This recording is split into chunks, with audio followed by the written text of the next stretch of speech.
Chapter 1763. His consideration was that the guests invited by the man were all wealthy and respectable. He was afraid that the mother-daughter trio would say something inappropriate regardless of the occasion, which would embarrass everyone in public and embarrass them. He did not want to ruin Yunshishi's important moment at such an important occasion. However, he still invited them. If he did not invite them, it would not be right. If word got out, people would gossip. In the end, it was Mu Yaja who spoke. It was not a problem to invite them. At most, they would be separated from some important guests in 2 cabins. During the engagement party, they would be arranged as far away as possible. Mu Yaja also knew that Xiangyu and her daughter were not good people. They did not know how to control their words. But if he did not invite them, it would not be right. Hence, he made such arrangements. Yunshishi invited a few friends. Among them, those who were on good terms with her colleagues were invited. Xiao Shui, who was her best friend and future bridesmaid, was also invited. As for Jiangli, she was the only one who was invited among all her classmates. The rest of them were all close friends of his. When it was time to board the plane, Xiao Shui was used to such situations, so she remained calm. Jiangli, on the other hand, was completely shocked. When she was traveling, she had also taken a plane, but she had never been on such a luxurious plane. The solid wood seats, the luxurious decor, and the luxurious furnishings in the cabin all showed the style of a noble. She even dared not sit down. More importantly, the guests invited by the groom were all dignified. Some of them had even been seen on important international news. They seemed to be very influential. There were bodyguards wearing sunglasses 3 meters away from them. They did not allow outsiders to get close. What was even more surprising was that a few politicians from a certain country were also invited. A few international politicians and members of a certain country's royal family, as well as the Prime Minister and President of Country X, were allocated to the VIP cabin. The important politicians and celebrities sat in a suite. Yunshishi's guests sat in the same cabin as some business celebrities. Even so, Jiangli still felt quite pressured. Most of the guests who were sitting in the same cabin were people with great backgrounds, and their names could be called out. Even if he hadn't appeared on TV, there were special introductions in some financial newspapers. One of them seemed to be the CEO of a large corporation. All the famous people on the Forbes list were among them. Sitting among them, she could not help but feel the aura of these big shots in the business world. It was as if Mount Tai was pressing down on her. It was so oppressive that she could not breathe. Even if she was just casually drinking some tea, she had to pretend to be a lady in order to feel that she could adapt to such a scene. But at the same time, he felt that she was imitating others and making a fool of herself. It was neither fish nor fowl. In short, no matter what she did, she felt out of place with the nobles of this class. The huge difference between them made her unable to adapt quickly. When a person was in a high position, their temperament would be completely different from ordinary people. Moreover, these big shots at the pinnacle all had extraordinary backgrounds and were especially noble. Jiangli resisted the urge to scream and sat in the same place, trembling with fear. She held Xiao Shui's hand tightly. She had not seen Xiao Shui for a long time.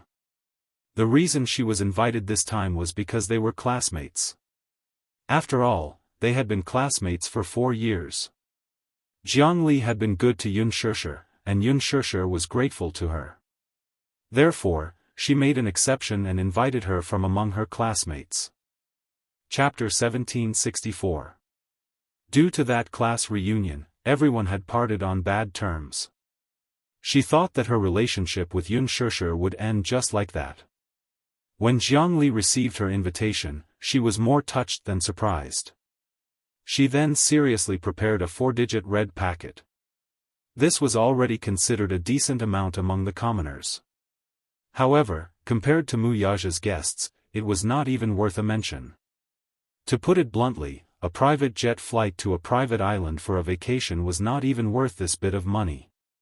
She could not help feeling guilty at first, but when Xiao Shui found out about it, she said, "It's fine as long as you have the intention." Will Shishir care about this bit of money? Only then did she feel more at ease. Of course, she still knew her limits and knew to save some face for Yun Shishir. Even though she was shocked, she still pretended to be calm in the face of such an occasion. Yun Yecheng and Yun Yeho were dressed especially well for the engagement ceremony. They had prepared 2 suits, but when they boarded the plane and saw the various celebrities in the cabin, they could not help but feel a little oppressed. This feeling was indescribable. It could only be said that their status was still in a different world from Mu Yaja's social circle. Because of this, he could not help but feel worried for Yun Shishir. Since ancient times, marriage was about matching the social status of the 2 families. Of course, it did not mean that the 2 families had to be of the same status, but at the very least, it could not be so different.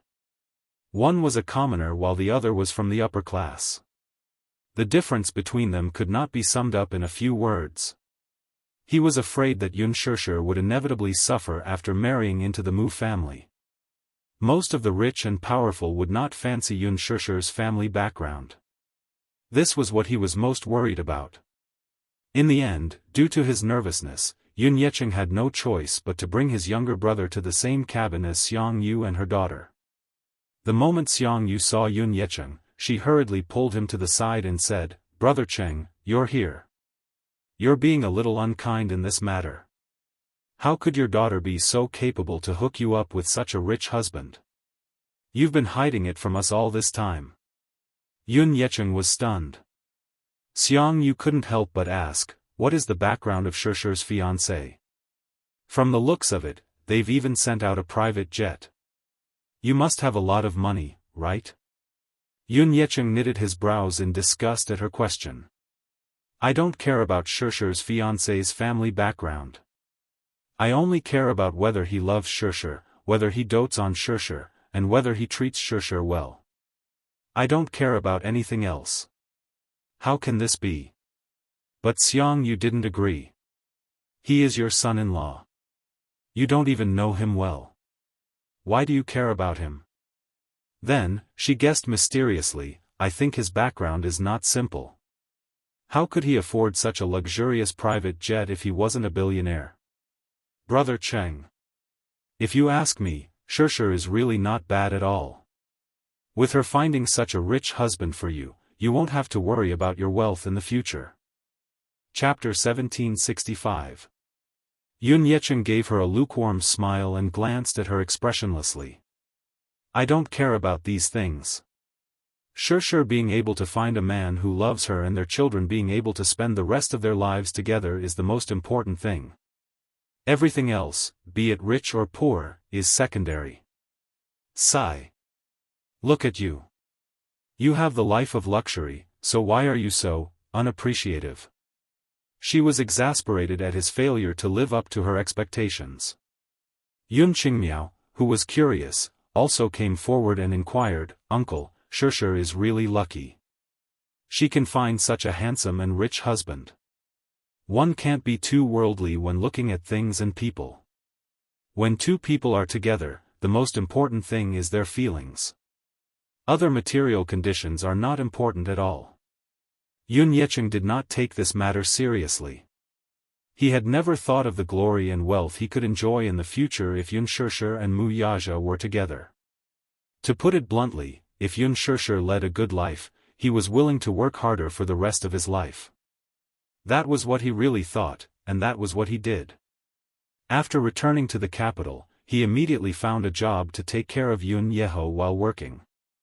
While he still had some stamina, he could work a job and earn some money to reduce her burden. Alas, neither Xiang Yu nor Yun Qingmiao thought the same. To them, his words sounded a little pompous. Yun Qingmiao smiled and said, "Uncle, what are you saying? If her fiancé isn't rich, will Shishir still fancy him? Isn't she with him so that she can have a better life in the future? If she marries such a rich man, she can live a comfortable and carefree life as a rich madam for the rest of her life.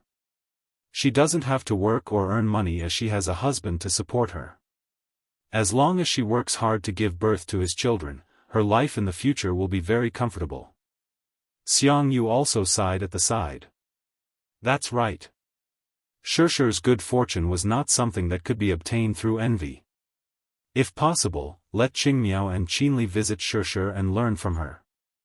In the future, they can also find me 2 rich husbands. That would be great. At this point, Yun Yeqing did not want to talk to them anymore. Some things can't be asked for. After a pause, he reminded them again, Xiangyu, Qingmiao, Qinli, there are a lot of influential people at this engagement ceremony. When the time comes, remember not to speak carelessly. Be careful with your words and actions, and at least know your limits when you speak. Hearing this, Xiangyu's expression changed, and displeasure appeared in her eyes. Ah! Brother Cheng, what are you talking about? Xirshe just got engaged, and you're already setting up the rules. What, are you afraid that the 3 of us will embarrass Xirshe? Don't you think it's inappropriate to say that? Yun Yeqing thought in dissatisfaction, it's precisely because the 3 of them are unreliable in their words and actions. Otherwise, why would I give them such advice? Xiangyu only took it that he was being arrogant in front of them. His daughter had married into a rich family, yet he was starting to despise them for being poor and lacking in class. It was just marrying into a rich family, did he have to be so lofty in his words? His pretense was quite impressive. Wasn't he just afraid that they would embarrass themselves in public? Did he have to speak like this? Chapter 1766. Sigh. I'm just worried. To be honest, most of the guests invited by the groom this time are people of status. I don't dare to speak carelessly for fear of being laughed at. So just keep your mouths shut when the time comes. Unwillingly, Xiangyu agreed. However, she had another thought in mind. Once Yun Yeqing was gone, she immediately whispered to Yun Qingmiao, did you hear that? All the guests this time are people of status. Aren't you going to let me seize this opportunity? Although Yun Qingmiao pretended to be calm on the surface, she could not hide the excitement in her heart. She held her mother's hand tightly, clearly at a loss for what to do. Mom! In that case, are all the people who came to the wedding banquet this time influential people? Her mother snorted. What do you think? Most of them are either rich or powerful. Didn't you hear what your uncle said earlier? He said that many of the guests at this engagement party are people of status and influence. He. Xirshe's fiancé is so influential that he even owns several private jets. How can the guests he invited be third-rate people? Yun Qingmiao was elated to hear that, but she was full of expectations for the upcoming engagement party. She longed to meet a person of status and power like Mu Yaja. He was tall, handsome, and powerful. Most importantly, he seemed to have inexhaustible wealth. Perhaps it was because he was used to living a hard life. He had never enjoyed a good life since he was young. When he was young, he went to work in the factory. In the electronics factory, day after day, year after year, he worked 12 hours a day and only had 2 days of rest a month. Yet, he could only earn a salary of a little more than 3,000 yuan. At first, she was quite satisfied with this salary. 3,000 yuan was considered a good income in the countryside. However, there was no harm in comparison. When she followed her mother into this bustling metropolis, she saw real estate with an average price of tens of thousands, luxury cars that easily cost hundreds of thousands, mobile phones that cost a few thousand, luxury goods that cost tens of thousands, bags, lipsticks, cosmetics. To her, almost everything was full of impactful temptation. She suddenly felt that a monthly salary of 3,000 yuan was nothing. Living in such a huge international city, even if it was only a few tens of thousands of yuan, it might be difficult to make ends meet in a month. But if she could marry a rich husband, that would be a different story. She could also afford to drive a luxury car, live in a villa, buy Hermes bags that cost hundreds of thousands, and buy high-end cosmetics. She could walk through the bustling department stores and buy whatever she liked without hesitation. She yearned for such a carefree life. Therefore, she was extremely envious of Xianxia. However, it was important to know one's own limitations. Xianxia was well aware that her looks could not compare to Xianxia's. Perhaps it was hard to meet a man as noble as Wuxia, but she did not have to be too handsome or tall. As long as he had money, power, and could satisfy her material needs, that was enough. Speaking of which, this was all thanks to Xianxia. If she had not been invited to her engagement party, she might not have had such an occasion and opportunity to try her luck. Chapter 1767. After she arrived in the capital, she caught up with the latest trends. She used communication devices and even learned how to use Weibo. She followed Gu Xingzi's account on Weibo and saw a lot of intimate interactions between him and Xianxia. She was very excited. It seemed that the two of them had a good relationship. While she was jealous, she was also looking forward to seeing if Gu Xingzi would attend the engagement party. If he did, she wanted to sit next to him. Even if she could only look at him from a close distance, she would be very satisfied. Of course, these were just wishful thinking. If he did not show up, then she would only be disappointed. However, Xianxia was destined to be disappointed this time. Xianxia did not invite Gu Xingzi. Actually, she had wanted to invite Gu Xingzi, but she gave up the idea after considering Wuxia's feelings. If he didn't like someone, she would consider his feelings and keep a little distance. Xianxia's plane arrived at the island first. After the plane landed on the tarmac, bodyguards escorted her all the way to the castle. However, the interesting thing was that after she got into the car, the bodyguard covered her eyes. While she was feeling uneasy and suspicious, the bodyguard said that it was the boss's idea. The boss was probably referring to Wuxia. What was this guy trying to do by pretending to be mysterious? Xianxia was puzzled, but she did not say anything and allowed them to cover her eyes. When she got out of the car, she was carefully led into the castle. Just as she entered the castle, the crisp sound of high heels hitting the marble floor reminded her of where she was. "Can I take it off now?" she asked softly. She could not see anything in front of her and this made her feel very uneasy. The cold and respectful voice beside her said, "Sorry, please wait for a moment. Follow me upstairs." Suddenly, he reminded her, "Be careful of the stairs." With the help of the bodyguards, she was led all the way to the 4th floor. In a daze, she did not know how many flights of stairs she had taken. Finally, she stopped in front of a door.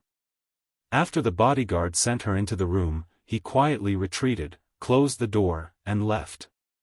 Xianxia waved her hands in the air for a long time before she took off the blindfold in a daze. However, when she opened her eyes, she was instantly mesmerized by the luxurious and elegant decor in front of her. Inside the huge room, the ceiling was more than 5 meters high. As far as the eye could see, the richly ornamented beams and painted rafters were luxurious and elegant. The unique retro and luxurious style of European medieval royalty was fully reflected. There were bright floor-to-ceiling windows and an arched door decorated with holy flowers. Past the arched door was the bedroom. There was a princess bed that was 2 meters wide and 3 meters long. The pink curtains were gently swaying, half-closed. Above her head, there was a complicated and beautiful crystal chandelier, elegant and beautiful paintings, an exquisite dressing table, and a high-quality solid wood wardrobe, all of which were luxurious. Everything in front of him was something that could only be seen in movies. But now, it was happening right before his eyes. She still remembered a fairy tale movie she had watched when she was young. The female lead was a royal princess who lived carefree in a dreamy castle manor. Every day, she would wake up in a luxurious princess room like the one in front of her. This was the princess room of her dreams. This was the real princess room. Chapter 1768. Xianxia was pleasantly surprised as she walked to the floor-to-ceiling window. Through the clear window, she could see the vast blue ocean, the spotlessly white beach and the seagulls circling around in the air. The tender green lawn had already been decorated. From this position, she could see the back garden of the castle. The fresh flowers were in full bloom and it was a beautiful sight to behold. This wasn't the first time she had come to this castle, but the scenery that she saw the previous time was completely different from this time. It looked like a certain man had put in a lot of effort to redecorate the castle according to her dreams. It was too beautiful. It was really too beautiful.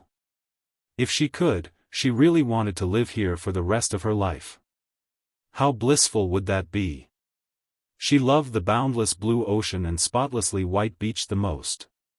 This was the fairy tale wonderland of her dreams.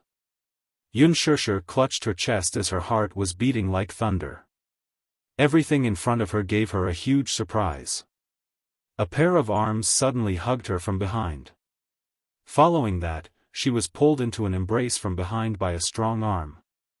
The man's unique magnetic voice was close to her ear as it sounded, "Do you like it?" Xianxia raised her head abruptly and met with Wuxia's deep and charming eyes. She smiled, but it looked like she was crying yet not laughing. "I like it. I like it so much." Xianxia turned her head back to look out of the window, but she still couldn't regain her senses. "Did you prepare these for me?" She found it hard to believe and felt as if she was in a dream. Wuxia, however, rubbed her nose affectionately. "Who else could it be?" Xianxia was touched by his meticulousness once again. This man, how could he be so meticulous? Also, was he a roundworm in her stomach? Why was it that he always seemed to be able to guess what she was thinking? How did he do it? "It's good that you like it." Wuxia saw the corners of her lips curled upwards and he couldn't help but reveal a gratified smile. Earlier on, he was even a little nervous. He, who had always been the one to decide life and death in the midst of bloody storms, was actually a little nervous at this moment. He was secretly angry at himself, but at the same time, he was careful, afraid that she would not like it at all. Now, seeing the yearning in her eyes that she didn't hide at all, his heart finally calmed down. Xianxia was about to say something when someone knocked on the door. Wuxia said, "Come in." The door was opened from the outside and several elegantly dressed designers walked in with a set of gowns. "Chairman Mu, the gown is here. Would you like Miss Yun to try it on?" that person asked. Wuxia looked at her. "Give it a try?" "Yes. Miss Yun, please try it on. If there's anything you're not satisfied with, we'll immediately send someone to rectify it overnight." Xianxia nodded and cooperated. "Okay." Several designers sent Xianxia into the cloakroom, drew the curtains, and tried on the clothes for her. Wuxia was waiting on the sofa outside. After changing into the gown, it took a long time for styling. A beautiful gown naturally had to be matched with beautiful makeup to look even more outstanding. However, he also waited patiently. Although the time spent waiting was long, it was also comfortable. He even had a bit of anticipation in his heart. Chapter 1769. At this moment, it was already dusk. Beautiful rays of sunlight shone through the floor-to-ceiling windows and fell on her body. Her long gown seemed to be plated with a faint layer of gold, emitting a holy light, exquisite and beautiful. This gown was a combination of Chinese and Western fashion elements. The skirt was a floor-to-ceiling long dress with a long hemline. The collar and sleeves were the most beautiful elements of Han Chinese clothing, especially the Su embroidery. It was classical and elegant, adding a thick stroke of color to this gown. The gown used a gradual change of color. From the collar to the hemline, it went from light to dark. At first glance, it was like a fairy condensed from roses, magnificent and noble. The neckline was designed with an off-shoulder design and exquisite Suzhou embroidery. Every stitch was flawless, especially the embroidery on the neckline. Even if one were to zoom in and look at it carefully, one would still be amazed by how exquisite it was. This was simply a masterpiece. It was designed by a famous designer and handmade. It was definitely not empty talk. Not to mention Yunshirshi's devilish figure, which was perfectly reflected in this gown. The unique design on the chest, at first glance, was like a design made of peonies. It set off the two sections of her exquisite collarbones that were like jade. Those round and fair shoulders also showed off her ample bosom, but it was not overly revealing. It looked elegant and charming, noble and proper. At first glance, it looked like a proud peony. Her thick hair was meticulously coiled up. Even if there were no decorations, it was draped over her shoulders. There was no need for too much adornment, but it still gave off an unruly beauty.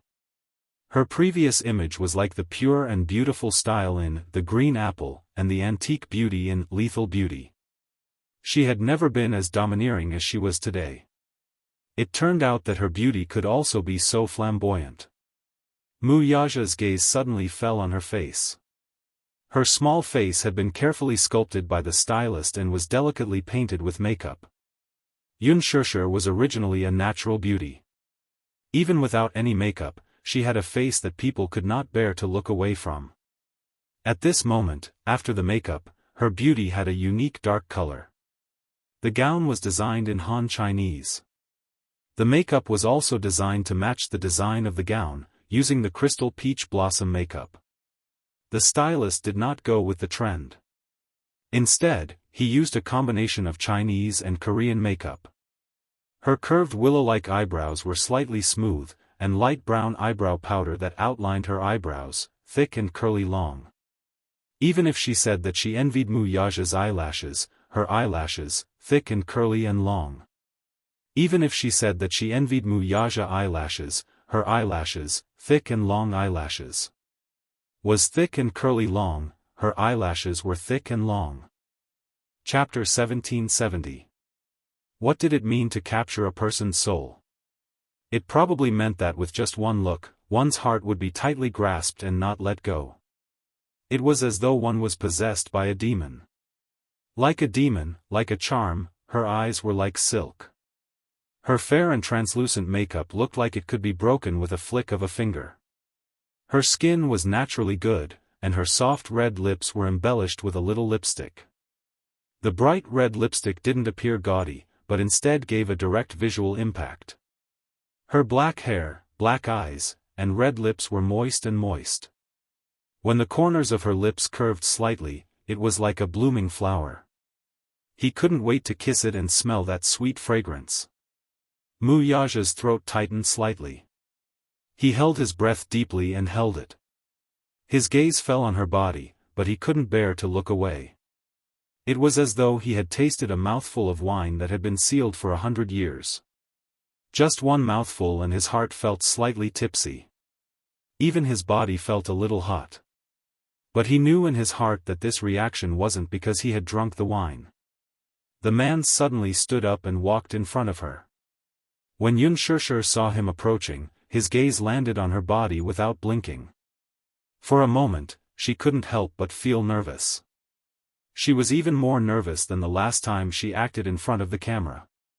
When she was done with her makeup, she also took a look at herself in the mirror. But when she saw herself in the mirror, other than being stunned, she also felt a little uncomfortable. She had never thought that she would have such a beautiful moment. In the past, she had neglected to dress herself up. Even if she put on makeup, it would be light makeup and a little powder. However, today's makeup was done meticulously. After a full hour, she looked at herself in the mirror and saw how she had changed from a pure and elegant face to such a beautiful and alluring face. Women weren't born works of art. The sculpting in the later stages was especially important. When she saw the man approaching her, her throat felt a little dry. She asked nervously, "How is it? Is it okay?" Muyaja walked in front of her and lowered his head to look at her face. Her hair was all tied up. At this point, her palm-sized little face was completely revealed. However, a few strands of hair naughtily fell by her ear. He suddenly reached out and tucked those strands of hair behind her ear. Because of his careless touch, she shyly lowered her head. Her elf-like ears were actually slightly hot and red. It was obvious that she was shy. This little idiot was always so easily embarrassed. Furthermore, due to the nature of her skin, even the slightest bit of shyness would quickly show itself. Noticing that she was lowering her head, he reached out his finger and lifted her chin with some dissatisfaction. "Raise your head and let me see."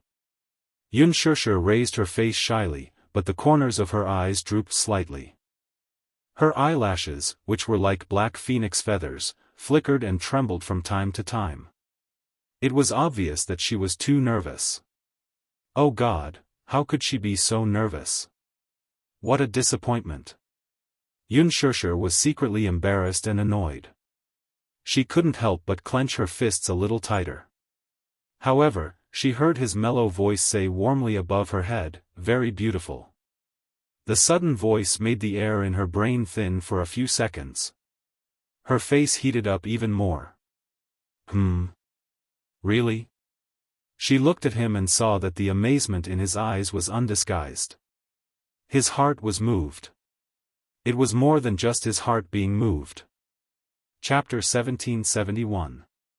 His body was slightly warm. He really liked how she was dressed up. He opened his mouth again and said with a smile, "You look very beautiful like this." He used an exclamation. Even if it was just a short sentence, it was undoubtedly the highest praise he could give her. When the designers standing behind him heard this, they were also deeply encouraged. To them, when their designs were worn by a beautiful woman, it was the greatest affirmation. To be able to receive Wuxia's approval made them even more elated. To the designers, to be able to receive the approval of this distinguished guest in front of them was the highest praise. However, at this time, they were still sensible and knew how to observe the situation. The two of them looked at each other, understood tacitly, and quietly left. The door was tightly shut. In the huge bedroom, only the two of them were left. Wuxia reached out and hugged her waist. The tailoring of the exquisite design behind her back was extraordinarily good. This gown was especially comfortable on her body. It wasn't tight or loose. Every inch of curve seemed to be completely natural. He hugged her and pulled her into his embrace. From the angle where he lowered his head, he could see her pair of eyelashes fluttering like butterfly wings. They were thick and long, gentle and lovely, and set off her moving temperament. He couldn't help but nod his head and lightly kiss her fluttering eyelashes. Soft kisses fell between her eyebrows, the corners of her eyes, the tip of her nose, the edge of her lips, and finally to her elegant and beautiful neck. The kiss was deep, but his eyes were burning hot. This was his fiancée. The woman who would hold his hand for the rest of his life, his only wife. She was so beautiful that it was as if she didn't eat the food of mortals. She was like a fairy that no one could profane. Xianxia couldn't help but laugh a little. She pushed him, but he didn't know that he was satisfied and couldn't bear to leave her. His hand cupped the back of her head and he kissed her lips. He didn't forcefully seize it, nor did he attack the city. Instead, he carefully and gently decorated it over and over again. He wanted to taste it. It was like kissing a piece of art, a rare treasure. He loved it, but he couldn't bear to use too much strength. Xianxia pushed him away and looked up. However, when she saw the lipstick on his thin lips, she laughed again. "Your lips are stained with lipstick." Wuxia's handsome brows furrowed and he couldn't help but purse his lips. This time, it was even more obvious. Thus, he subconsciously reached out to wipe it off, but she stopped him. "Don't move. I'll clean it for you." She carefully reached out her fingers and used her fingertips to gently wipe the lipstick off his thin lips, little by little. Wuxia remained motionless as he allowed her to wipe him. He thought to himself that this was probably the happiest moment of his life. She had once fantasized that if it was their wedding, he would be like the other grooms-to-be, nervous, uneasy, excited, and excited. However, right now, there was probably no nervousness or uneasiness. It was just that his excitement and excitement were reflected in reality. Strictly speaking, this was not his first engagement. In the past, under Mu Sheng's repeated requests, he had to comply with the imperial decree and hold a forced engagement with Mu Wanru. Chapter 1772. At that time, in his heart, the engagement ceremony was not that sacred, and there were not many expectations. It was just a dispensable ceremony. As long as the person was there, it was fine. The engagement ceremony was held in the hotel, and everything was carried out according to the normal procedures. Just before the engagement ceremony, he rushed over from the company's morning meeting. Looking at Mu Wanru's face, he was not touched. Instead, he felt a deep sense of disgust from the bottom of his heart. At that time, the engagement ceremony did not leave a deep impression on him.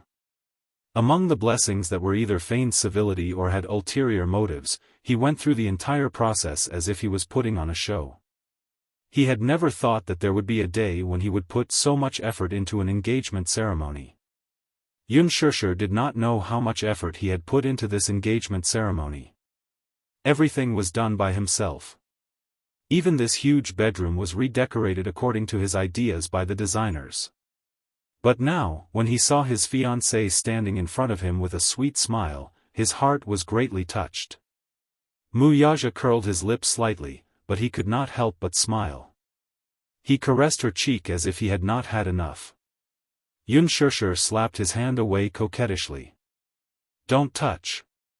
You're going to ruin my makeup." But he said, "You'll look good even if you ruin it."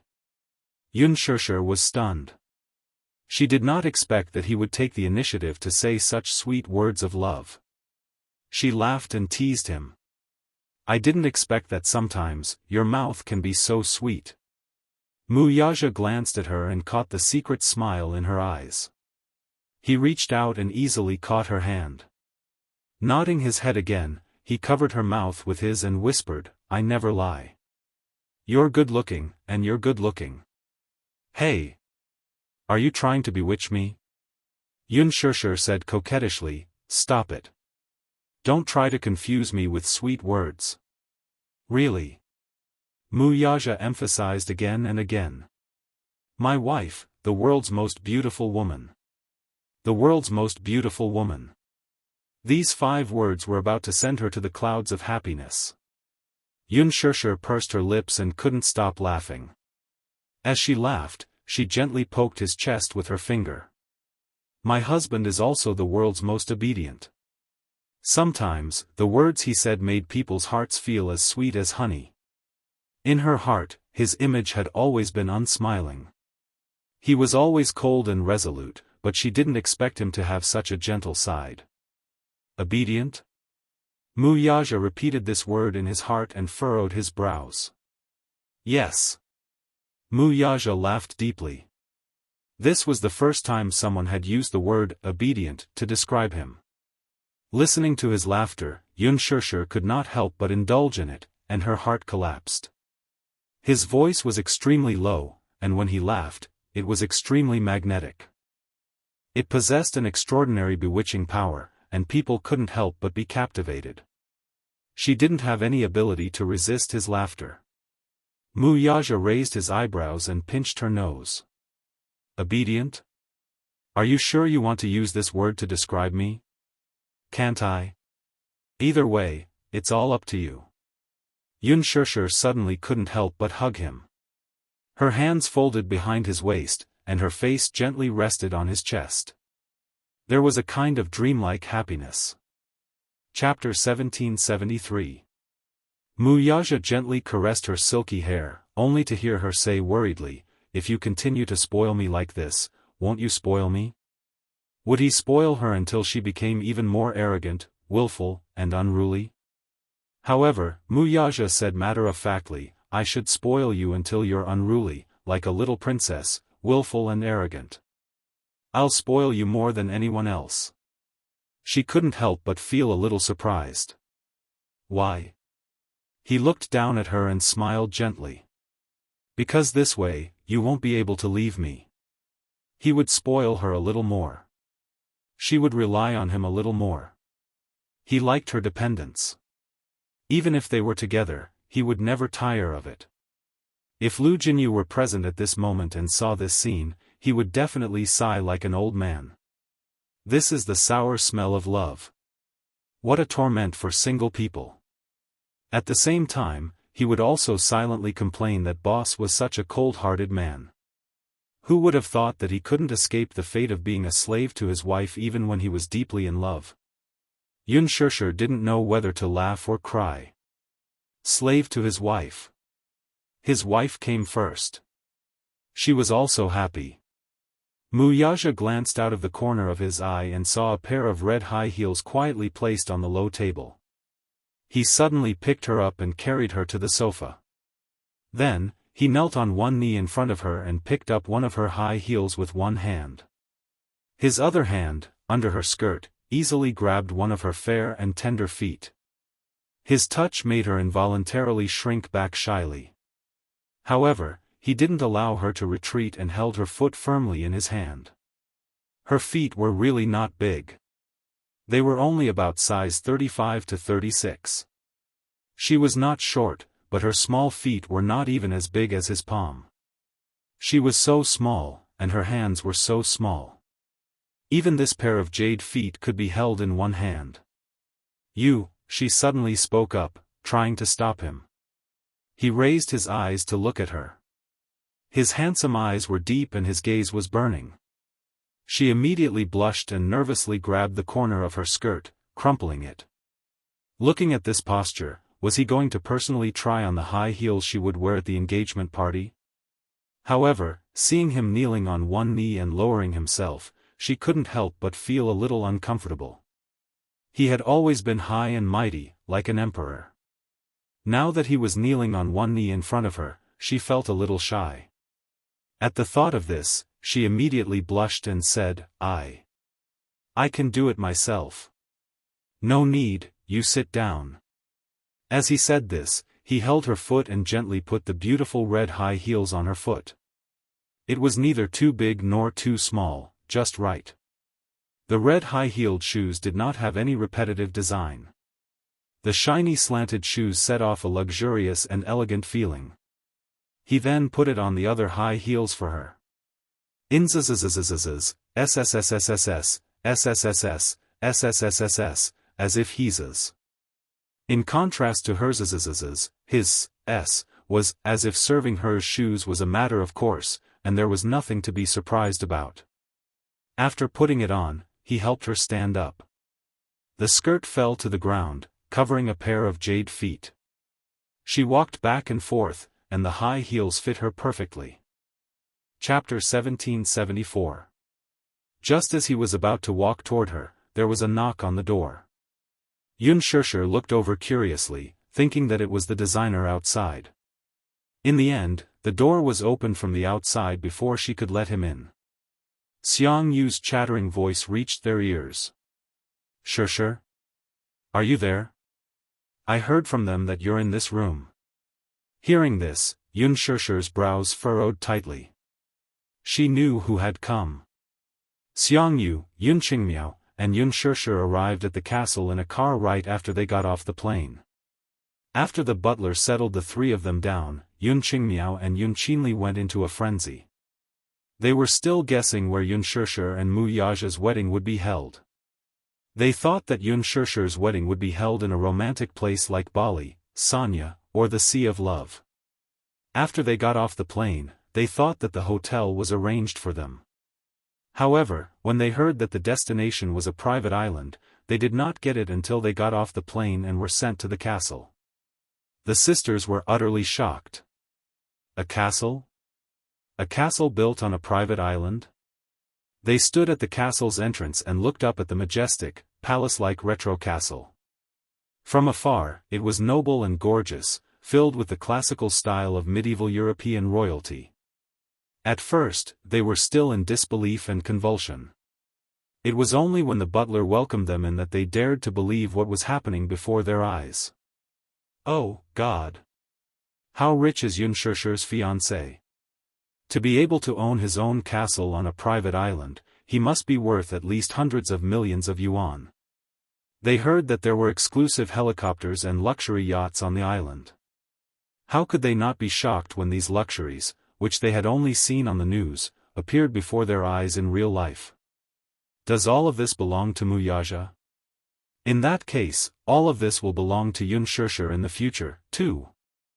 Oh, God! Oh, God! For a moment, too many exclamations came to their minds. Yun Qingmiao and Yun Qinli toured the castle excitedly as if they were looking at a work of art. They could not hide the surprise on their faces. There was no need to mention how envious the sisters were of Yunshisha.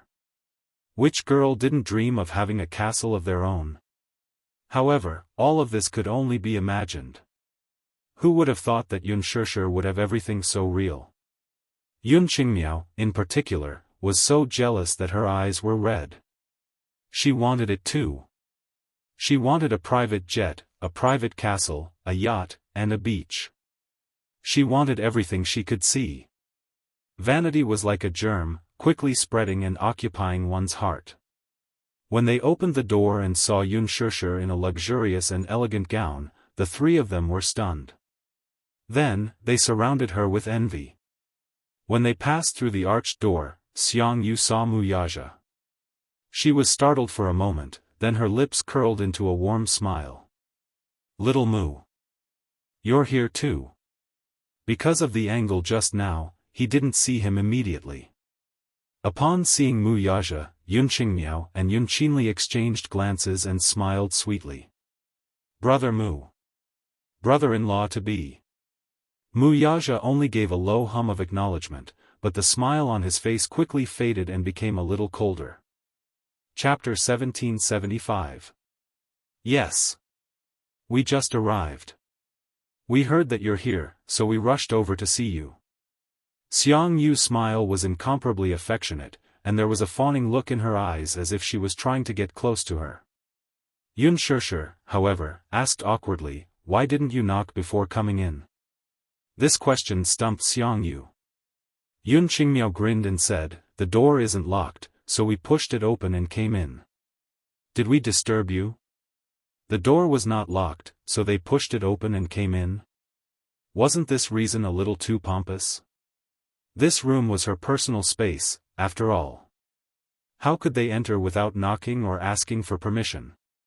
Knocking on the door was out of courtesy, and they could only enter after asking if it was convenient. Yunshisha smiled and asked, "Since you just arrived, did the butler arrange a room for you?" "Yes. It's just that the room is a little small," answered Xiangyu. Small? Yunshisha glanced at Muyaja with a puzzled look. Yun Qinli, who was beside her, said, "Oh, it's not small. It's just that it's a little cramped for 3 people. Muyaja said, "The butler may have been negligent. I'll arrange another room for you right away." Xiangyu, however, said politely, "Hey, it's fine. Don't be so busy. Let Auntie take a look at you." As she spoke, she walked toward Yunshisha, held her shoulders, and sized her up. "Oh, my. This dress is so pretty. The material is so good. You must have spent a lot on it, right?" Yun Qingmiao and Yun Qinli came over as well, looking at her dress with envy and yearning in their eyes. "Sister Shisha, is this the dress you wore for your engagement? It's so beautiful. The red dress is so festive. More importantly, this dress looks especially elegant on Shisha. Shisha, you're so beautiful, just like a princess." Yun Qingmiao continued to bewitch her, too, so much so that Yunshisha could not get used to their competing praises for a while. What's going on? Why was he suddenly so enthusiastic towards her? Yunshisha was confused for a moment and looked at them in a daze. Seeing her in a daze, Xiangyu covered her mouth and laughed, "Look, Shisha is shy." Yun Qingmiao immediately retorted, "Shisha, you're a bride-to-be, how can you be shy? But look, Qinli, Shishir and Brother Mu look so good together. Yun Qinli smiled and said, what Brother Mu? Sister, you should change the way you address him. You should call him future brother-in-law. Yun Shishir was a little overwhelmed. What was going on? 2 days ago, they were still saying a few words of jealousy to her from time to time. Why did their attitude change completely today? Yun Qingmiao, who was secretly sizing up Mu Yaja, could not help blushing. The man in front of her was dressed in a well-tailored suit. His black hair was styled with mousse, which made him look even more dashing and handsome. His deep-set eyes were as mesmerizing as the stars, dark and endless. However, when he swept a glance over, his arrogant and cold gaze made her heart skip a beat. No woman would be able to resist his charm if they stood before him. Chapter 1776. He could not help but frown. With just a glance, he knew what she was shy about. Yun Shishir also noticed her sister's gaze on Mu Yaja. Her brows knitted together in slight displeasure. Xiangyu was still enthusiastically talking about something, but at the same time, her tone was secretly trying to find out more information. Shishir? I still don't know what Xiao Mu's job is. As she spoke, she suddenly pulled her to the side by the arm and asked enviously, is Xiao Mu's family especially rich? I was shocked when I saw that he had a private jet and a castle yacht. At first, I thought that he was just an ordinary white-collar worker, but now, it seems that he's not that simple. Yun Qingmiao pretended to ask casually, Shishir, what's the background of our future brother-in-law? You haven't told us about him. Is it because you don't treat us as your family? Xiangyu quickly chimed in, that's right. Tell us, and we'll give you a reference to check him out. Yun Shishir frowned and glanced at Mu Yaja, only to see him standing there and patiently talking to Yun Qinli. Yun Qinli was like a happy little bird as she circled around Mu Yaja, looking at him with adoration and asking questions from time to time. Yun Shishir retracted her gaze and replied slowly, him? He's an employee of the Mu group. This was what Mu Yaja had said to her classmates during their class reunions. A CEO was also a type of employee, so she was just being more reserved in her words. Mu group? Employee? Xiangyu was surprised to hear that. She had never heard of the Mu group. She had never come into contact with the business world, so she did not know what kind of status the Mu group had in the business world. An employee, though, it did not look like one, right? How could an ordinary employee afford a private jet and such a huge island of the dead? Shishir, are you hiding it from me, or are you also kept in the dark? He doesn't look like a company employee at all. I think he must be a rich second-generation heir with a net worth of billions. Otherwise, how could an engagement ceremony be so extravagant? As soon as Xiangyu finished speaking, Mu Yaja seemed to have heard her voice and walked towards them. He walked forward and put his arm around Yun Shishir's shoulders in a very natural manner. He smiled politely and said, this is not a big deal. Shishir and I only have one engagement ceremony in our lives. Naturally, we have to make it grand. When Xiangyu saw Mu Yaja walking over, she was startled. She was afraid that he had heard her words. However, when she saw that he was polite and didn't seem to be angry, she felt relieved. Xiao Mu, you haven't introduced yourself yet. Since you are Shishir's fiancée, as Shishir's aunt, and Shishir is my only niece, I have to check on her. Our Shishir is gentle and virtuous. Since you've decided to marry her, then you should take a look. Since she's already your fiancée, then it's my responsibility as an aunt to inquire about your family's situation. These words were said in an extremely dignified manner. Xiangyu just wanted to see what kind of family Mu Yaja was from. She was just being vain. Chapter 1777. Check. Mu Yaja raised his eyebrows and quickly understood her intentions. Yun Shishir was a little angry when she heard Xiangyu's words. What did she mean by being her aunt and checking for her? What right did she have to check for her? What did it have to do with her, who she was marrying, the status of the person she was marrying, and his family background? Could it be that when she got married, she had to know everything about the person she was going to marry? Regardless of whether he was rich or poor, she had her eyes on this man and wanted to spend the rest of her life with him. If she said that, it would make others misunderstand that she chose to be with Wuxia because of his family background. Xianxia was so angry that her face flushed red. Her face, which was originally covered in rouge, was now even redder. Wuxia lowered his head to look at her and knew that she was a little unhappy.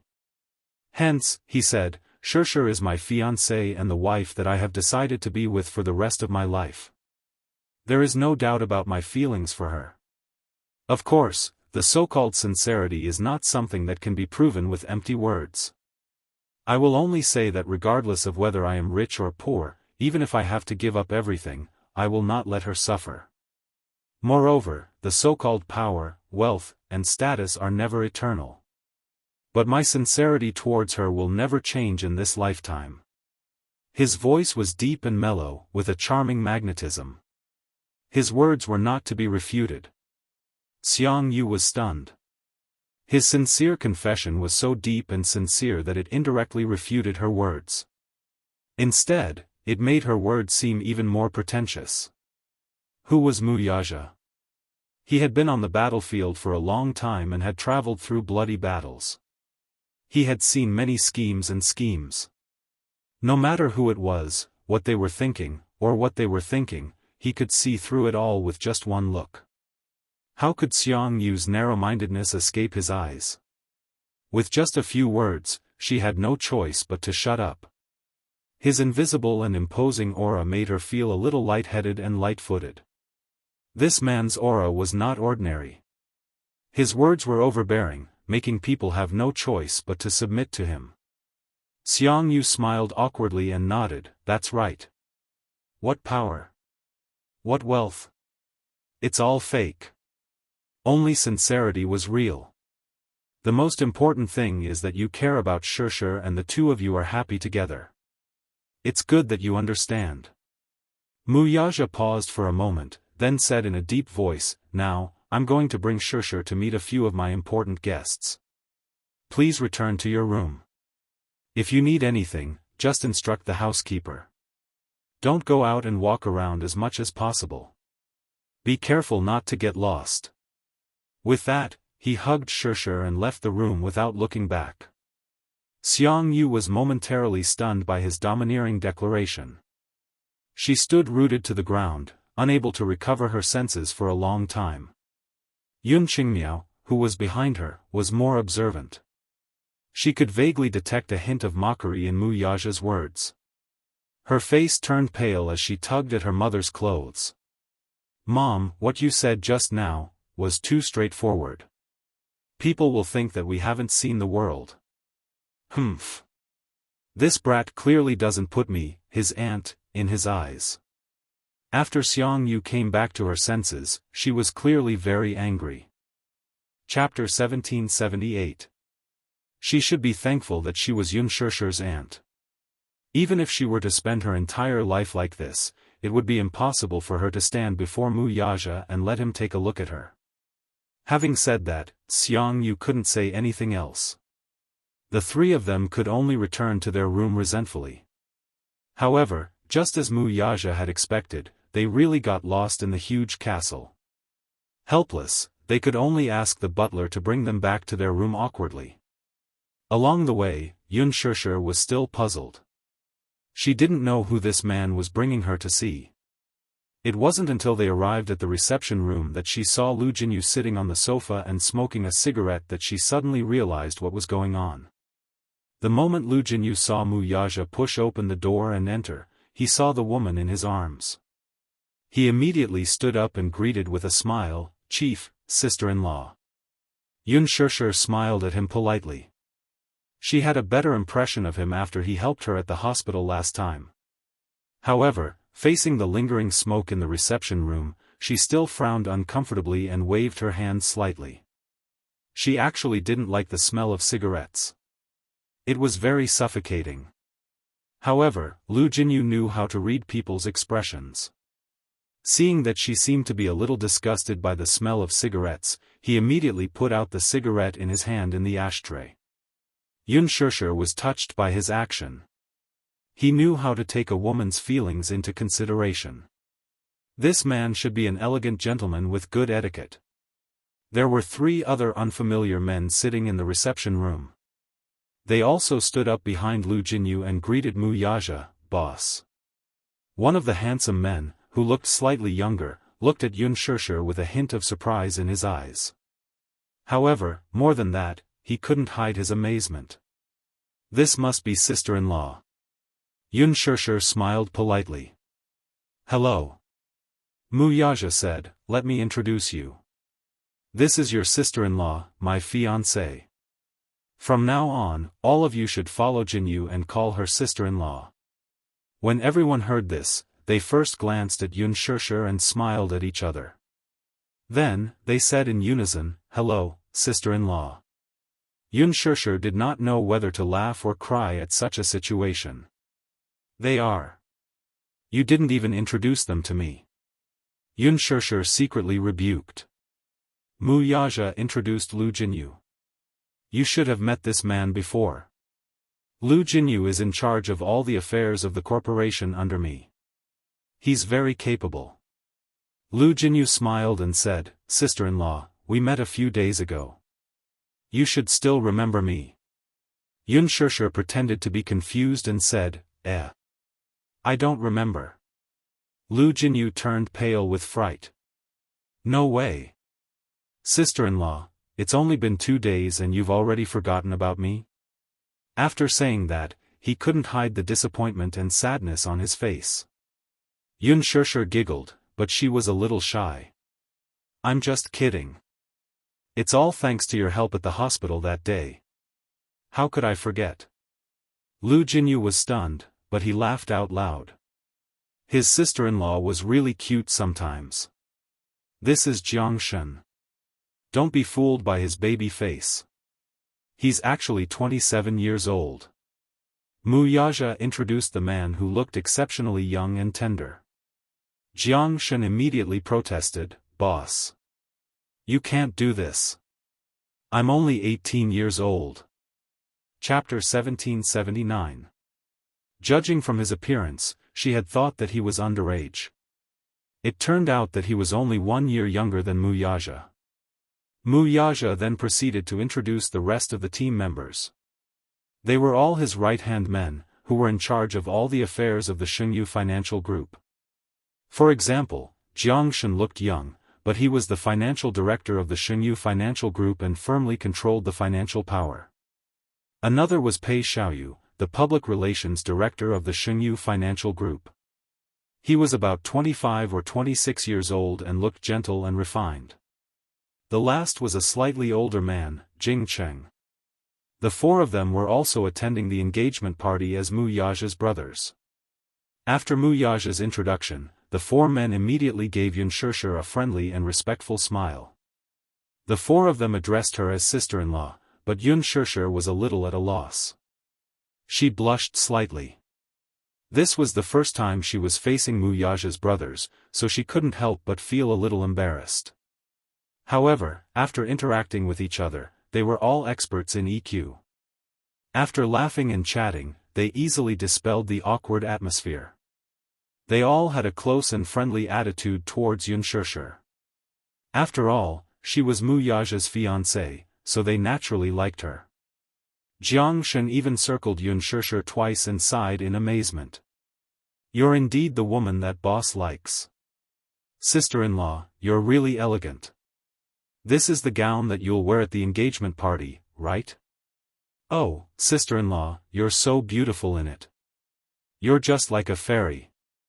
Lu Jinyu joked, Jianghu, don't mess around. Boss is still standing here. Don't be fooled by boss's usual behavior. He's actually a big vinegar jar. If you get too close to him, he'll be jealous. Jianghu was slightly surprised. Then, he immediately kept a distance from Unspoken. Boss, don't misunderstand. I don't have any feelings for sister-in-law. Lu Jinyu said, Jiangshen, you didn't see that last time. I just helped sister-in-law up. His gaze almost killed me on the spot. If looks could kill, I would have died a long time ago.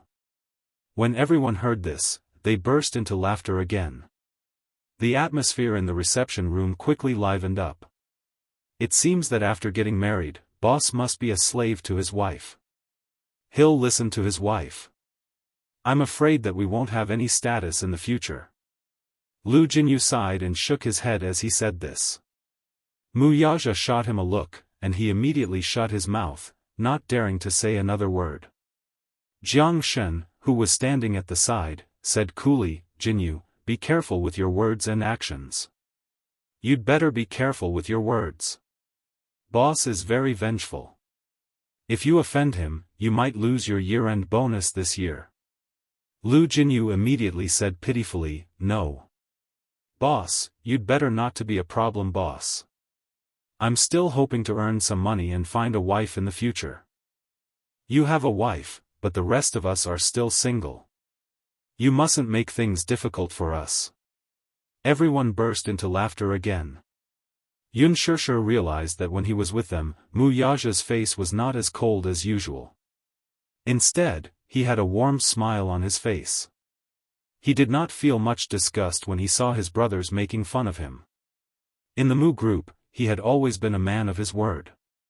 He gave people a feeling that he was very unapproachable. Chapter 1780. As his left and right arms, the four of them were all young and capable.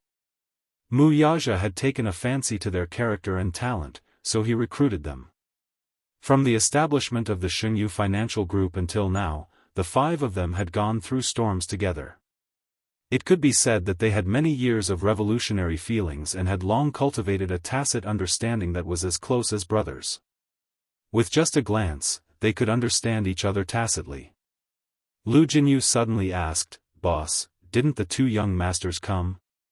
Mu Yaja looked at her. Yun Shishir immediately explained, they got off the plane and are a little tired, so they're resting in their room for a while. You'll see them tomorrow. The children are still young.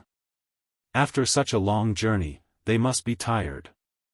They should rest, Jiangshen said. As he spoke, he suddenly presented a treasure. Sister-in-law, I've specially prepared a mysterious gift for you at this engagement banquet. Yun Shishir was a little curious. What gift?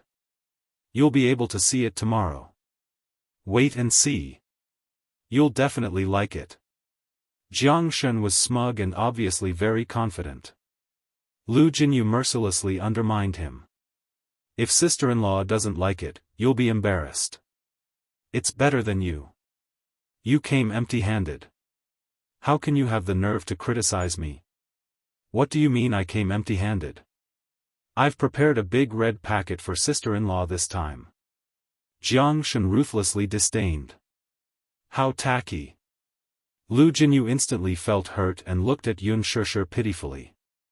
Yun Shishir saved the situation. I don't think it's tacky. It's a big red packet. How big is it? See? Sister-in-law likes it.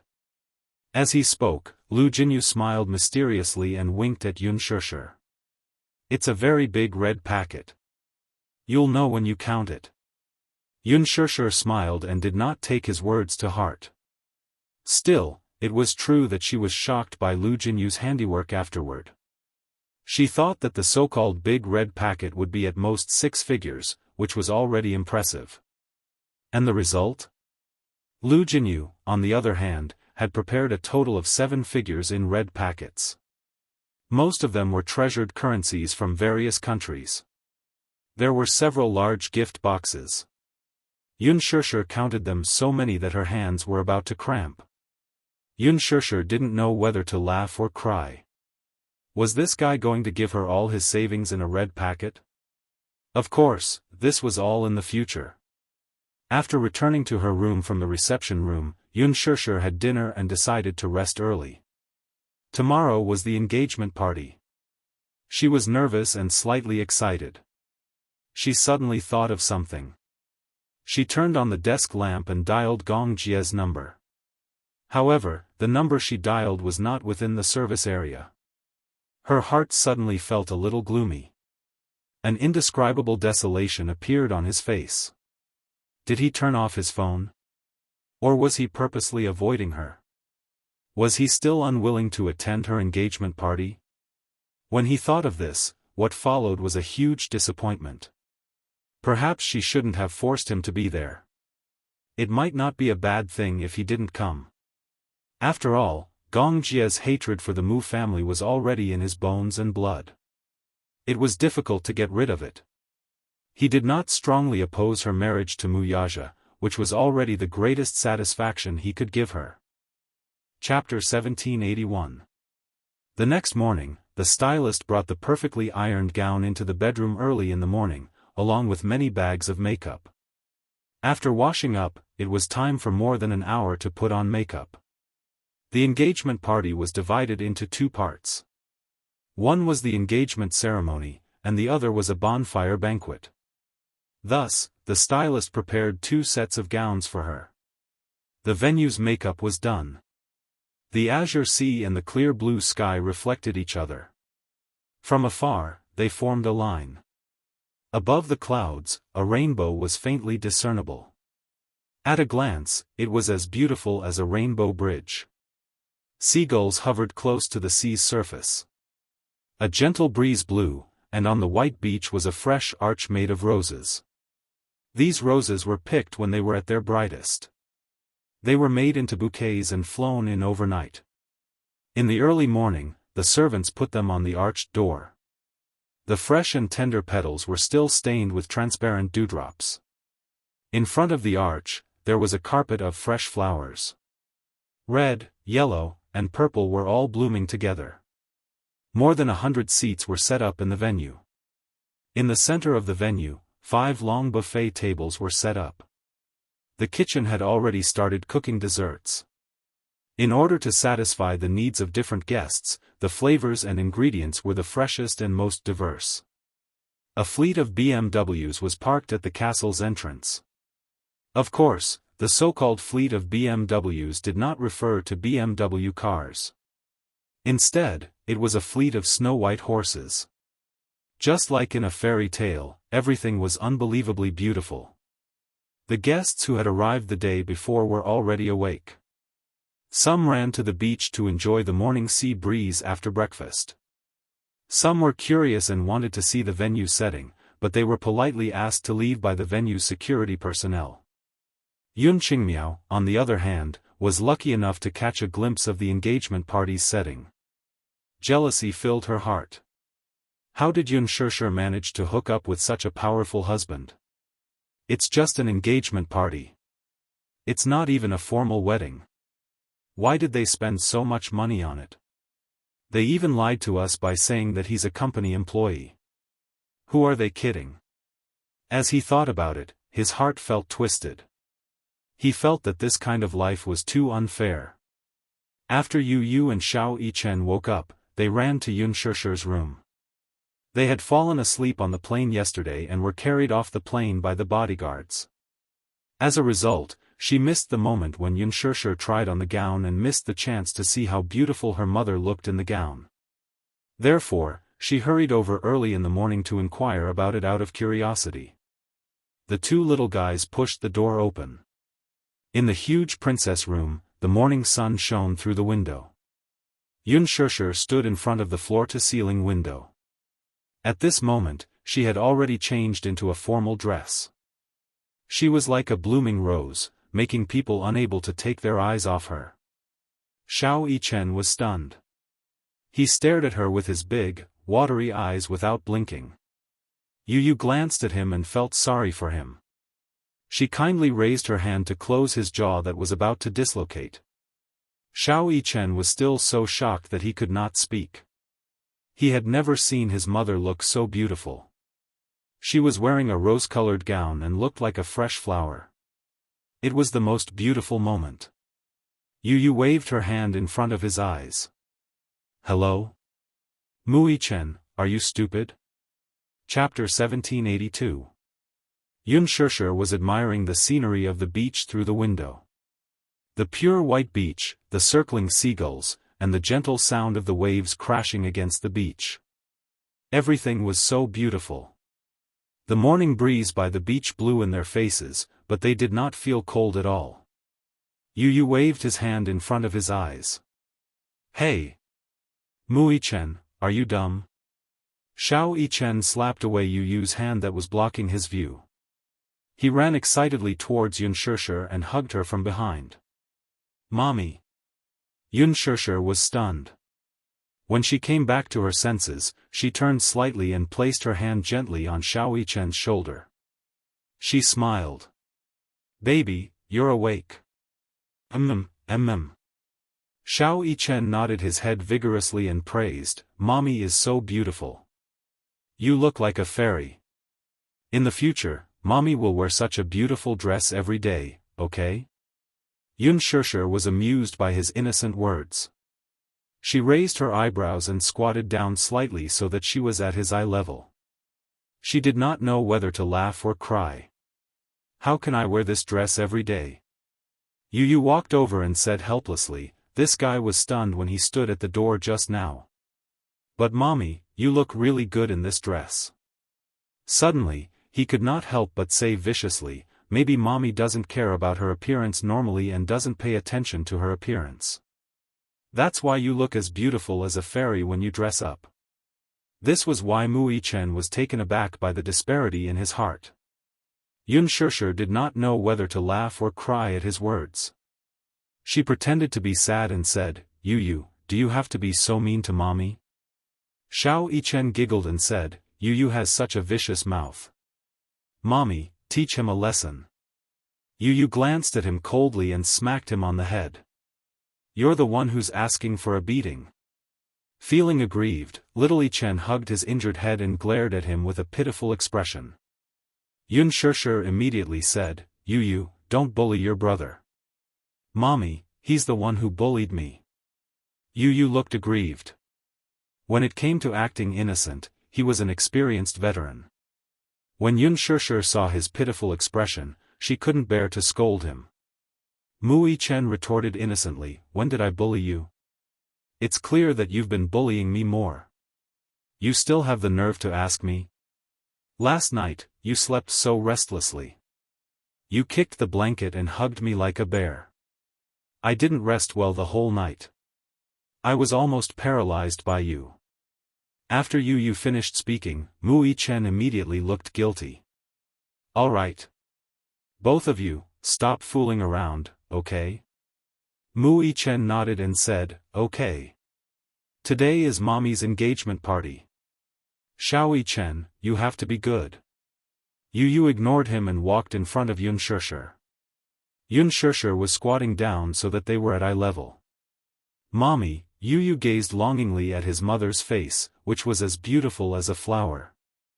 His eyes lingered on every inch of her face until they finally landed on her slightly slanted shoulder strap. He raised a brow, but with a gentle smile, he reached out his little hand and carefully adjusted the strap for her. He lowered his long eyelashes and the tenderness in his eyes made Unspoken's heart melt. Mommy, you're already 24 years old. Why are you still so careless? The shoulder strap is crooked. It won't be pretty anymore. Chapter 1783. As Yu tidied himself up seriously, his pink lips curved into a delicate smile. Unspoken stared at him in a daze. For a moment, she even held her breath, unwilling to let her heavy breathing disturb the tranquil warmth of this moment. This morning, Yu got out of bed and dressed himself. He tidied up his clothes, from suspenders to a small suit to a black bow tie. He looked like a noble little gentleman, noble, elegant, and courteous. He was especially attentive. He even pinned a particularly beautiful crystal brooch in the pocket of his suit. It was obvious that he attached great importance to this special day. Yu was very particular about his appearance. He usually paid attention to his clothes, but today, he dressed himself up to look especially handsome. As she looked at him, it was as if she could imagine that in 10 years, this little guy would definitely be like his father, a handsome and elegant young master. As he lowered his eyes, his long and thick eyelashes cast a deep shadow on his eyelids, making his gaze deep and charming. How time flies. As Yu smiled, he looked up at her with a pair of clear eyes. In the blink of an eye, my mommy is actually married.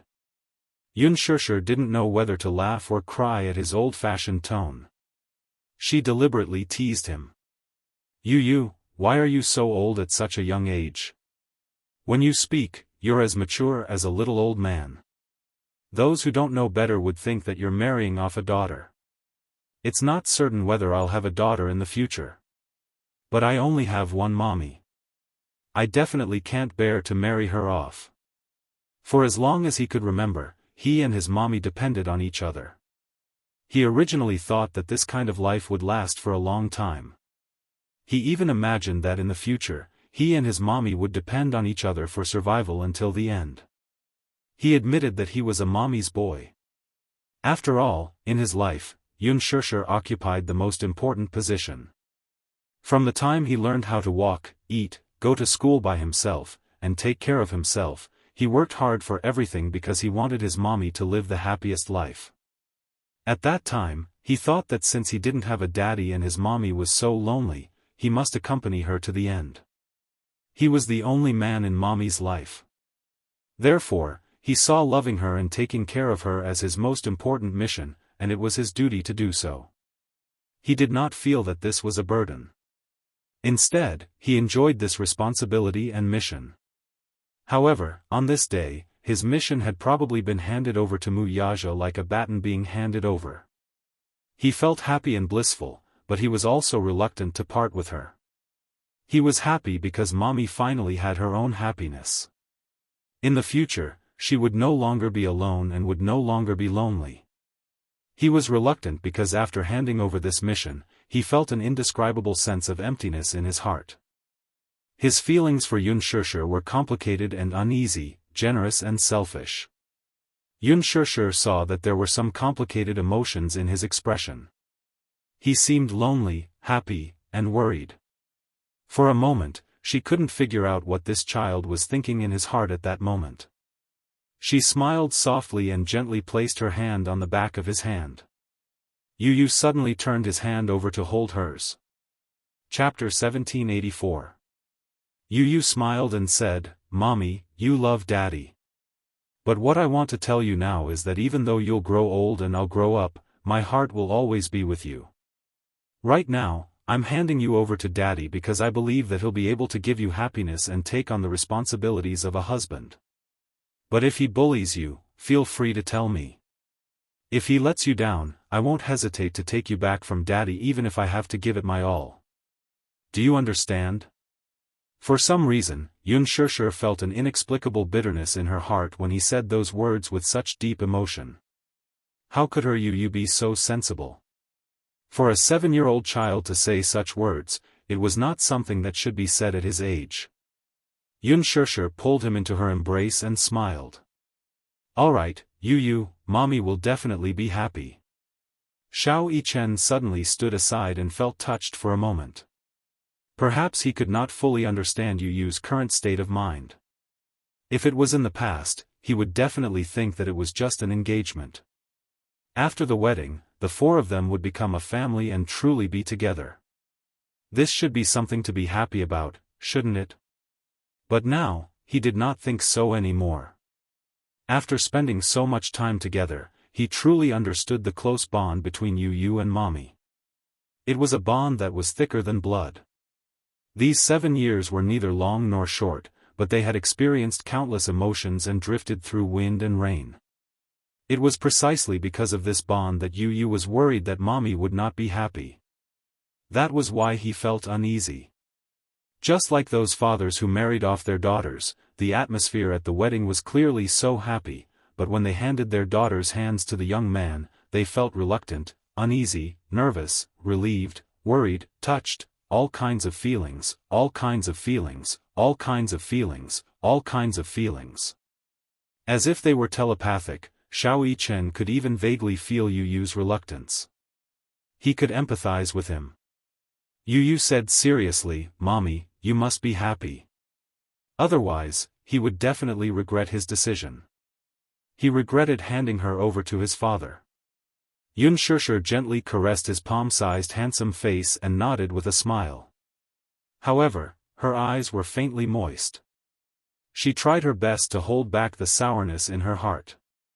At 11:30 a.m., the guests entered the venue one after another. Everyone entered the venue and sat in their seats, chatting and laughing. Today was a good day. This island was located in a semi-tropical zone and was warm all year round. Bathing in the fresh sea breeze and feeling the embrace of the blue sky and the sea, one could not help but feel carefree.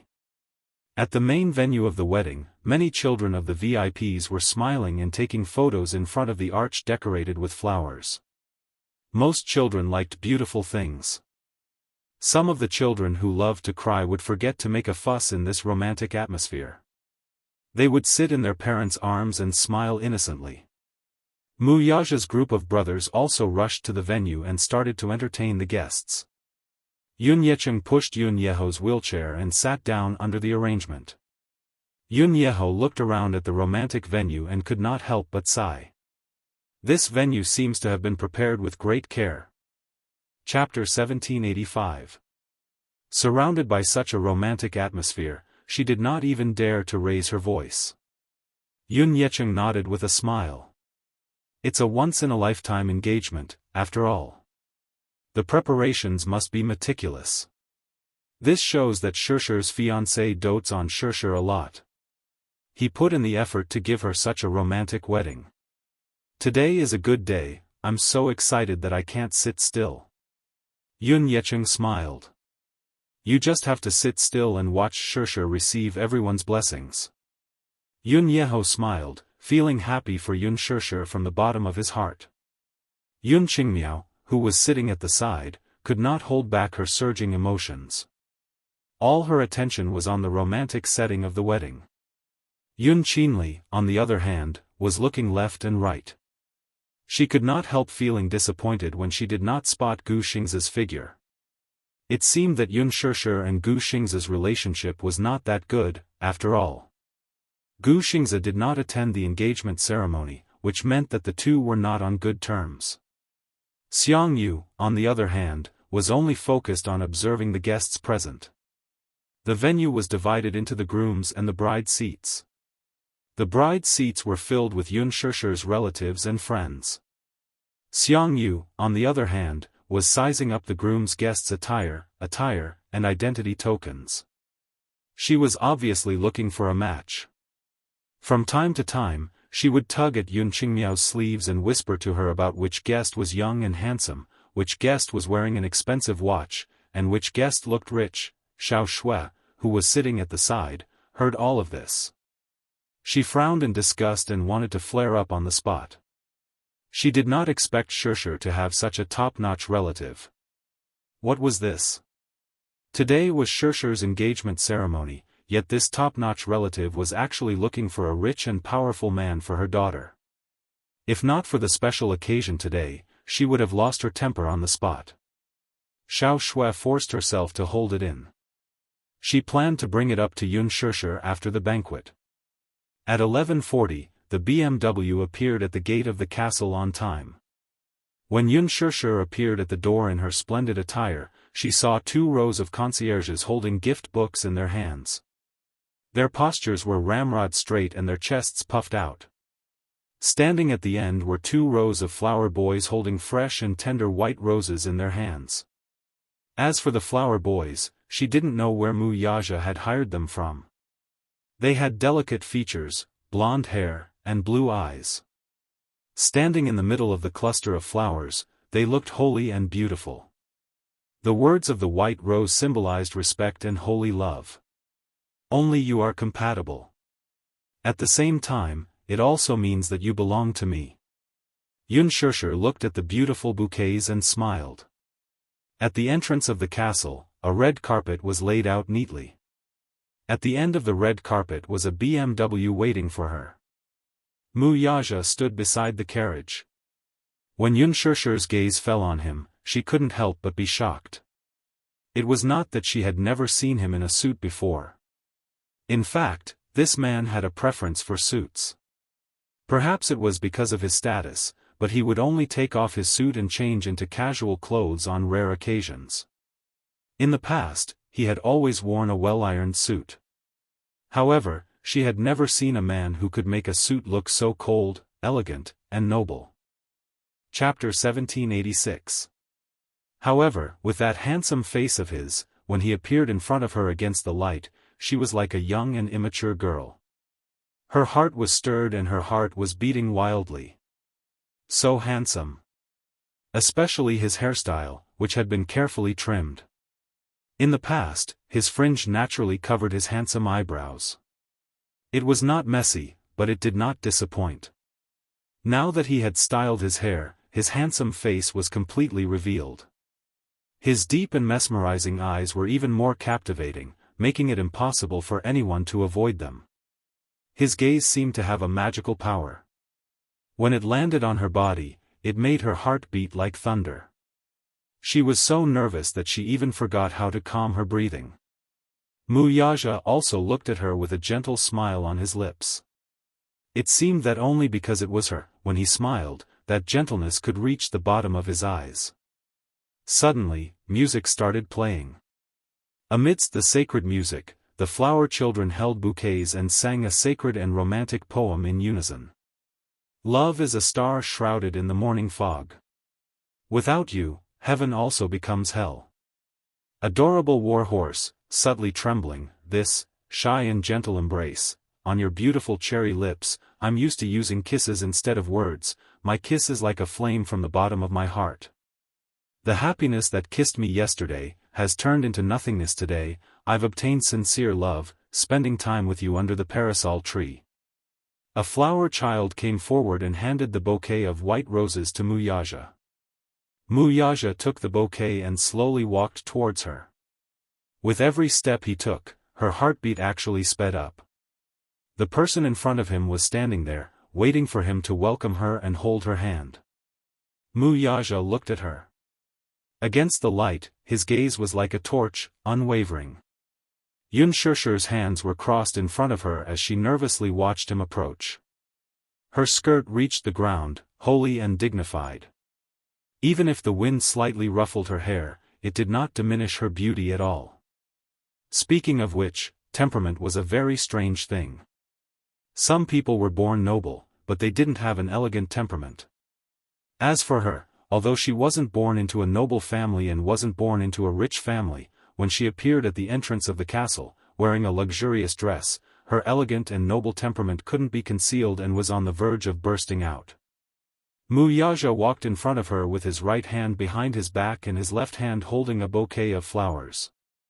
He only stopped when he was right in front of her and nodded to look at her. The melodious music of the ceremony sounded. Everyone on the scene held their breaths, either in amazement or anticipation as they stared at this moment. His lowered gaze made her even more nervous. For a moment, her mind was blank and she was at a loss of what to do. She didn't even know where to place it properly. The first time in her life, which she had fantasized about countless times, was displayed so realistically and dreamily in front of her. When the man in her heart stood in front of her with a rose in his hand, she suddenly realized that the wedding in her fantasy was not a dream. Yunshirsher looked at him with a blushing face and a hint of shyness. It was as if her face was dyed with peach blossoms. Even the best quality rouge couldn't compare to her at this moment. She pursed her lips and took the white roses from his hand. Around them, there was a round of applause. Chapter 1787. Yunshirsher nodded and replied in a voice as soft as a mosquito. In the next second, under everyone's stunned gazes, the man carried her in a princess carry. Hugging her waist, he easily supported all of her weight. Wuxia gently lowered his head and gracefully kissed her lips, pressing them tightly against her red lips. At this moment, his low and hoarse voice undoubtedly revealed that he was equally happy. "You're so beautiful today." Hearing this, Yunshirsher's heart was filled with sweetness and shyness at the same time. Her face became even hotter. No matter how many praises she received, it would not be able to compare to this sentence from him. The highest praise in love was probably this sentence of love from him at this moment. He rarely said such words of love. This man had always been reserved and deep, but when he said it, it made her heart beat faster. Unspoken held the fresh flowers tightly and looked up, only to meet his deep eyes. There was a slight burning heat in them, and he did not hide his deep love for her, who was beautiful today. Wuxia gently carried her and walked towards the carriage. Even though he was carrying her, his body was as light as a swallow and his steps were light. After getting into the carriage, the concierge walked over and closed the door. The attendant then drove the carriage to the venue of the engagement banquet. Yu and Xiao Yichen watched the carriage leave.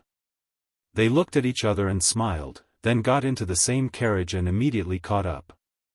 Sitting in the carriage, Unspoken was surprised to find that along the way, both sides of the road were covered with roses. As the carriage moved, the petals scattered on the ground. When the wind blew, the petals flew and danced in the air. It was as if they were in a fairy tale. "It's so beautiful." Unspoken was so touched that she couldn't help but mumble. Today, he really gave her a big surprise and touched her. She never thought that this man, who was used to being cold and arrogant, would spend so much effort on the engagement banquet. Even the smallest details were not overlooked. Putting aside the huge amount of money he had spent, just the fact that he was able to bring out all the romantic scenes that she had imagined in front of her was enough to make her feel that it was extremely valuable. She was a person who was easily satisfied. She believed that weddings generally went according to the procedure. The most important thing was to be with the person she loved. Nothing else mattered. But he used his actions to tell her that if he loved her, he would spare no effort to fulfill all her dreams. At the same time, he was grateful for his luck.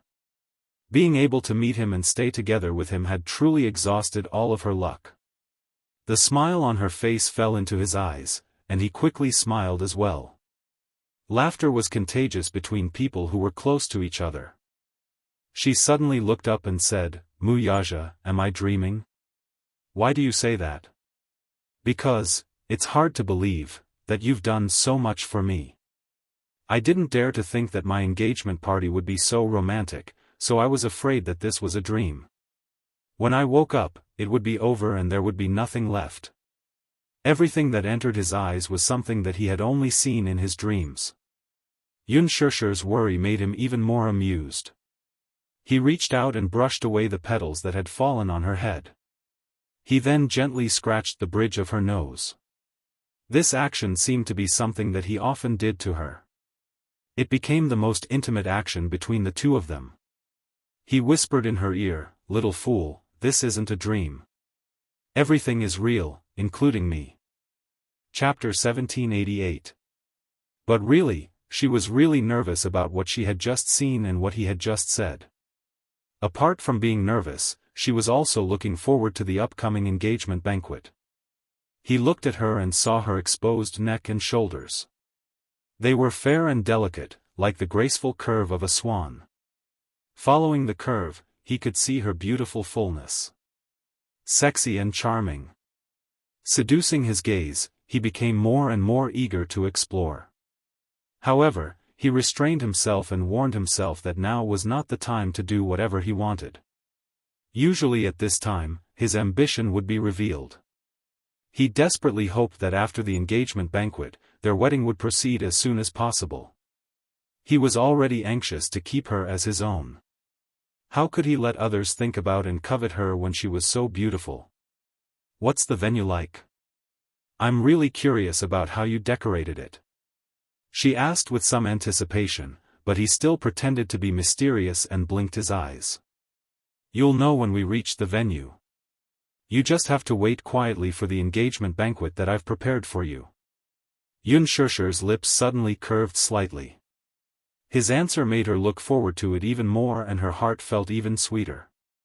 The carriages moved forward and soon arrived at the venue. However, just as she was about to get off the carriage, as if he could not bear for her toes to touch the ground, he carried her out of the carriage again in front of everyone's eyes. Xianxia hit his shoulder lightly but not hard. In her eyes, there was a hint of shyness. "Put me down. You're making a joke out of yourself. Who dares to laugh at you?" Wuxia asked her back. This made her even more embarrassed. However, as he said this, he still put her down. However, just as she steadied herself, the man's strong and warm hand held her hand without hesitation. Xianxia laughed in her heart. Was this man afraid that she would run away? But as she thought of this, her heart was still happy. At least, it meant that he cherished her, didn't it? From the man's details, she could see how important she was in his heart. When they arrived at the entrance of the venue and stepped on the red carpet, fireworks bloomed and fell on them. The innocent and romantic laughter of the flower girl standing on both sides of the red carpet quickly stirred up the atmosphere of the entire venue. Xianxia had a panoramic view of the entire venue. "I like it so much. Especially that arch decorated with flowers, it was simply too romantic." In the past, when she watched movies, she was especially envious of couples standing under this romantic arch and receiving blessings. Xianxia secretly sighed in her heart. She let him hold her hand and walked towards the venue. Wuxia suddenly caught sight of Lu Jinyu, who was walking out of the venue. Lu Jinyu looked inexplicably nervous, as if he had something important to tell him. Wuxia couldn't help but stop and raise his eyebrows in confusion. Seeing that he had stopped walking, Xianxia also looked at him curiously. However, when she saw that he was looking into the distance, she followed his line of sight and looked at Lu Jinyu.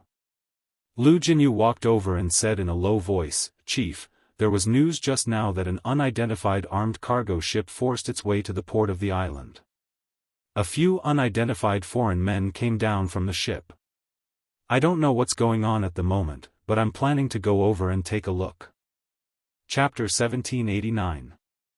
Wuxia's eyes were filled with suspicion, and his tone was filled with displeasure. "Didn't you order people to seal off this place? Why are there still people barging in? It's my fault.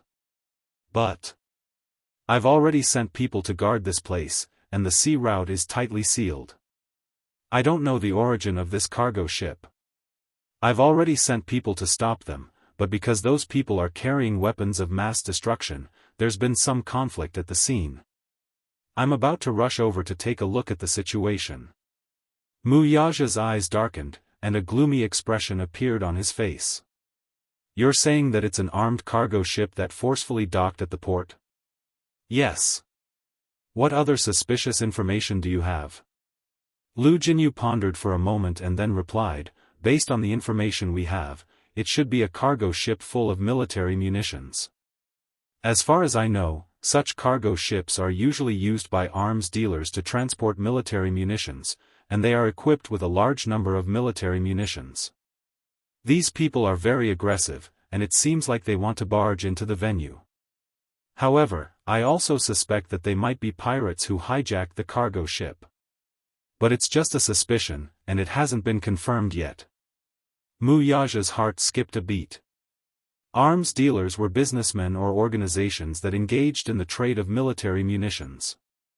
Generally speaking, these business groups would use shipping to transport goods from the factory to the front line of the battlefield in order to fool others.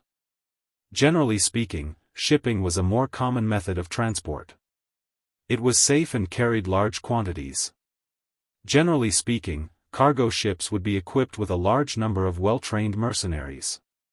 This was a private island. Although it was equipped with a relatively high level of security, it would definitely not be able to gain the upper hand if they were to deal with these people. Arms dealers, that was an organization that played with the flames of war. What could be more lethal than this? But why would an armed cargo ship barge in? The abilities of these people who came were really not small. Immediately, he ordered, "Go over and take a look. If there's anything, report to me immediately." "Yes. I'll rush over to take a look now." Lu Jinyu rushed over as soon as he finished speaking. Unspoken saw that the two of them were nervous and alert as they talked, so she couldn't help but feel worried. What's wrong? Nothing. Don't worry. However, just as he finished speaking, the rumbling sound of an armed helicopter could be heard from afar. Wuxia raised his head abruptly and saw a helicopter approaching the venue from the direction of the port. All the guests couldn't help but panic. Looking at the helicopter of unknown origin that suddenly appeared in the sky above their heads, no one knew what was going on, and they were faintly panicking. The strong wind created by the propeller was like a tsunami, sweeping away the flowers and trees. Unspoken's skirt was also blown up by the strong wind. Wuxia immediately protected her behind him, handsome eyes cold, eyes vigilantly looking at the approaching plane. The helicopter slowly landed, and the cabin door was suddenly pushed open. At the cabin door, a tall and straight figure suddenly leaned out. His military windbreaker was fluttering in the wind, and his sleeves were fluttering. The man had one hand on the cabin door and the other on his hat. His casual posture could not hide his noble and arrogant demeanor. He raised his head slightly, revealing his incomparably handsome face to everyone's eyes. Chapter 1790. Wuxia's gaze turned cold. He was even more wary of this man's aggressiveness. Alas, when she caught sight of the man's handsome face, her breath caught in her throat and she could not make a sound for a moment. At the entrance of the helicopter, Gong Jia was dressed in a military trench coat. The sleeves of his coat fluttered in the wind, and a pair of snow-white military boots made him look even more handsome. His silver-white hair fluttered in the strong wind, constantly invading his arrogant and handsome face. The helicopter slowly made a forced landing. The wind and waves swept up sand and sand. The surrounding guests were either shocked or surprised as they gathered together and looked up at the godlike figure who seemed to have descended from the sky. Who is that? Gosh, isn't that a military helicopter? Who is that? Who is that man? He's so handsome. What a beautiful man. Look at his eyes. They're so mesmerizing. Unspoken watched the helicopter descend lower and lower. She widened her eyes in disbelief until she saw that familiar and devilish face. For a moment, an inexplicable bitterness and emotion welled up in her heart. Then, she covered her mouth with her trembling hands and cried tears of joy. Shao Jia, he's here. She thought that he wouldn't show up at her engagement party. Shao Jia had said that the hatred of the Mu family's matricide had seeped into their bones and blood. It was impossible to get rid of it. The Gong and Mu families were irreconcilable. He would not object, but he would not attend her engagement party with the intention of giving her his blessings. Although he did not say it explicitly, she understood the meaning behind his words. Therefore, she had already mentally prepared herself to not have him at such an important moment in her life. She did not expect that he would appear. Like a god, he descended from the sky and appeared in front of her. Rumble, the helicopter's propellers whirred at high speed. A suspension ladder was suddenly lowered from the cabin's entrance. Gong Jia gracefully and nimbly descended the ladder. When he was 3 meters away from the ground, he abruptly let go of the handrail and landed suavely. With a leap, he landed steadily on the ground. Ah, that was so dangerous. Jumping down from such a high place is too scary. Everyone cried out in surprise. However, when he stood up straight, he took off the white military cap on his head and raised his head. His lips curled into an arrogant and enchanting arc. The aura that accompanied him seemed to be natural and noble.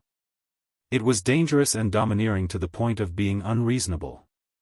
The powerful aura instantly spread toward the crowd. It was impossible to resist it, stunning everyone at the scene. It was as if he was an innate king, causing others to involuntarily submit to him. Gong Jia quietly stood where he was. His eyes fell on Unspoken and he was suddenly shocked. However, there was a flash of emotion on his face and a gentle smile appeared on his face. Thank goodness. He wasn't too late. This time, he went to sign a bill and hurriedly loaded the goods. He didn't even have the time to send the batch of munitions to the battlefield, so he hurriedly changed his route and rushed here. She wanted to arrive at the venue on the day of the engagement banquet. Along the way, the cargo ship was unlucky. It suddenly encountered a thunderstorm and had to temporarily anchor at the port for a period of time to avoid the wind and rain. However, when he looked at the time, he was afraid that he would not be able to make it. Therefore, he did not wait for the thunderstorm to pass and hurriedly set sail again. Chapter 1791. The sea route on the island was completely sealed off. He had paid a huge price to break through the blockade and finally reached the port. When he reached the port, he tried to force his way to the shore but was stopped by the island's security personnel. When Gong Jie got off the cargo ship, he was immediately stopped.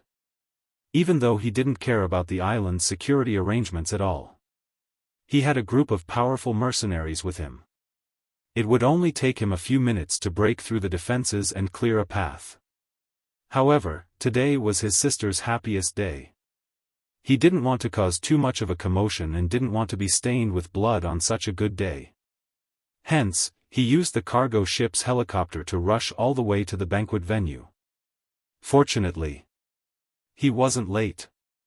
At the most important moment, he arrived just in time. At first, he had a long internal struggle about whether or not to attend this engagement banquet. However, he couldn't let go of this feud that had seeped into his blood and bones. Not coming.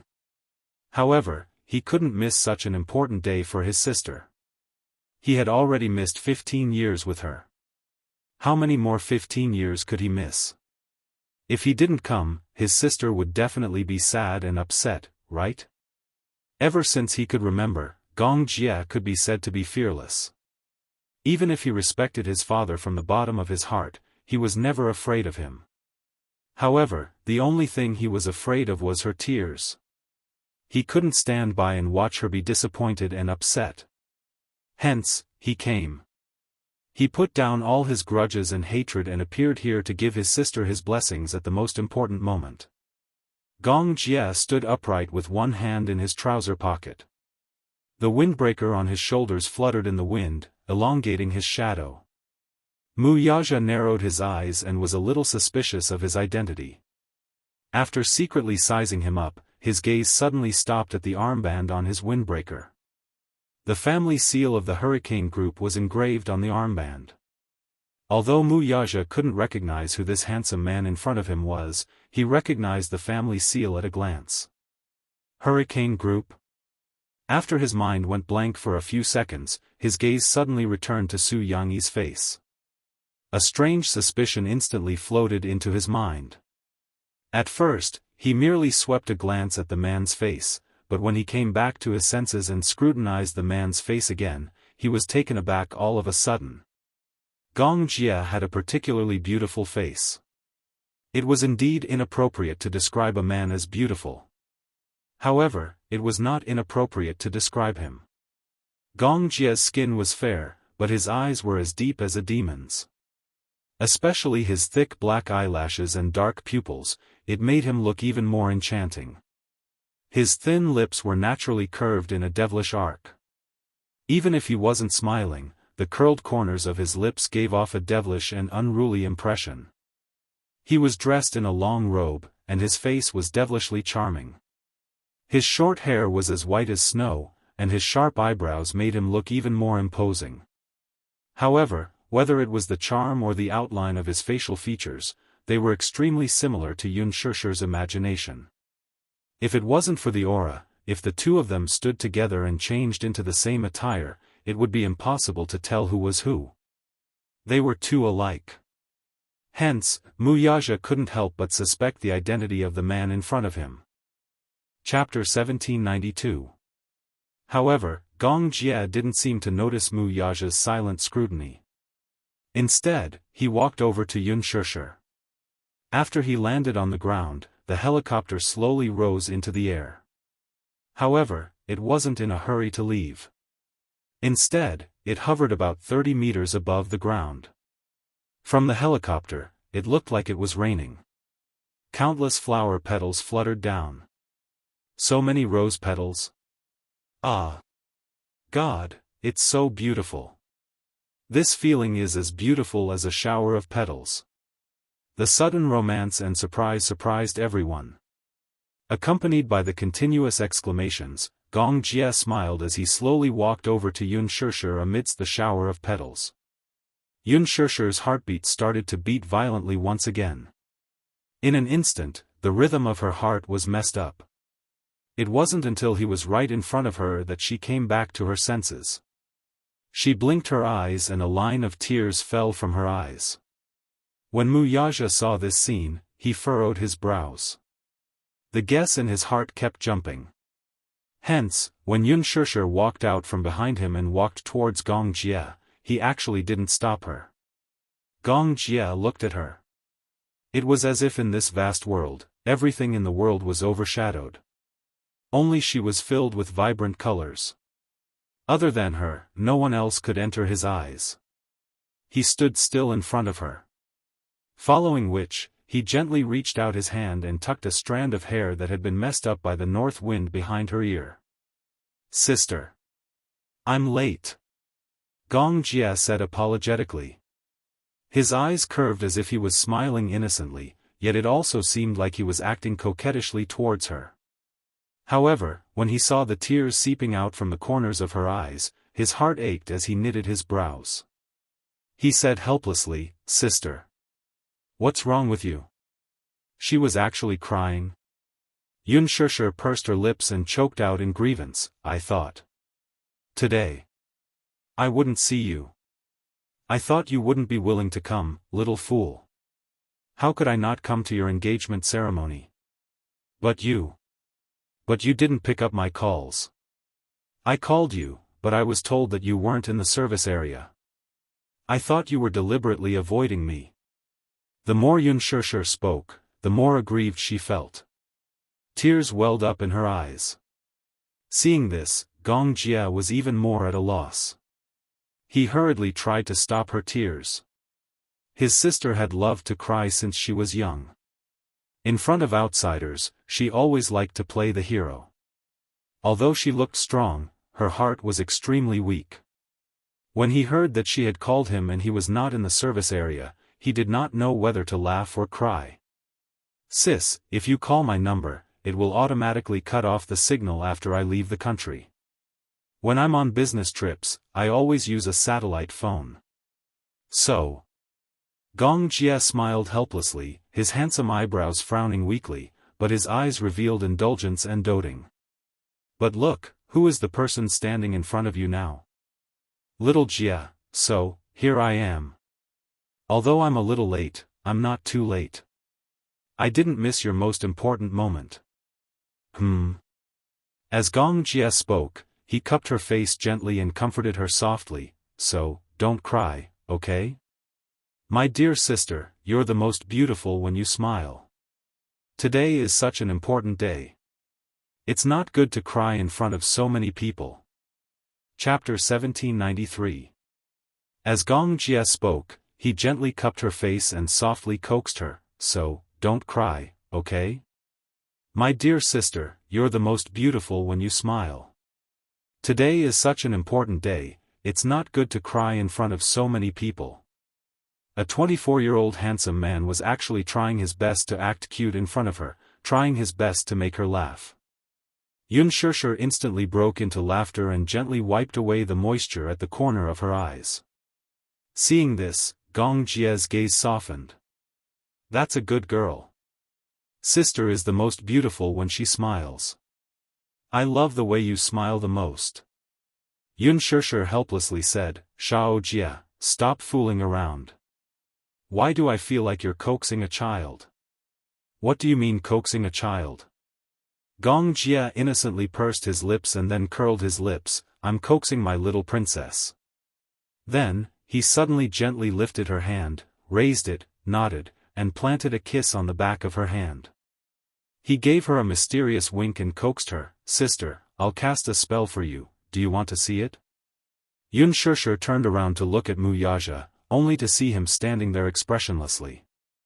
However, There wasn't much enmity in his eyes towards Gong Jia. She calmed down, and when she looked back, she curiously widened her eyes. What spell? Close your eyes. Gong Jia immediately requested childishly. Yun Shishir was puzzled. Close my eyes? What are you trying to do? Close, close, close. If you don't close your eyes, how can I cast a spell? Gong Jia acted like a child and said coquettishly. Yun Shishir couldn't argue with him and agreed a few times before obediently closing her eyes. She really closed her eyes tightly, so she couldn't see anything. However, after a while, she inexplicably felt a weight on her wrist, as if there was a touch of coldness on her skin. She was a little surprised and her eyelids moved. Gong Jia immediately said, "No peeking." Yun Shishir obediently closed her eyes again.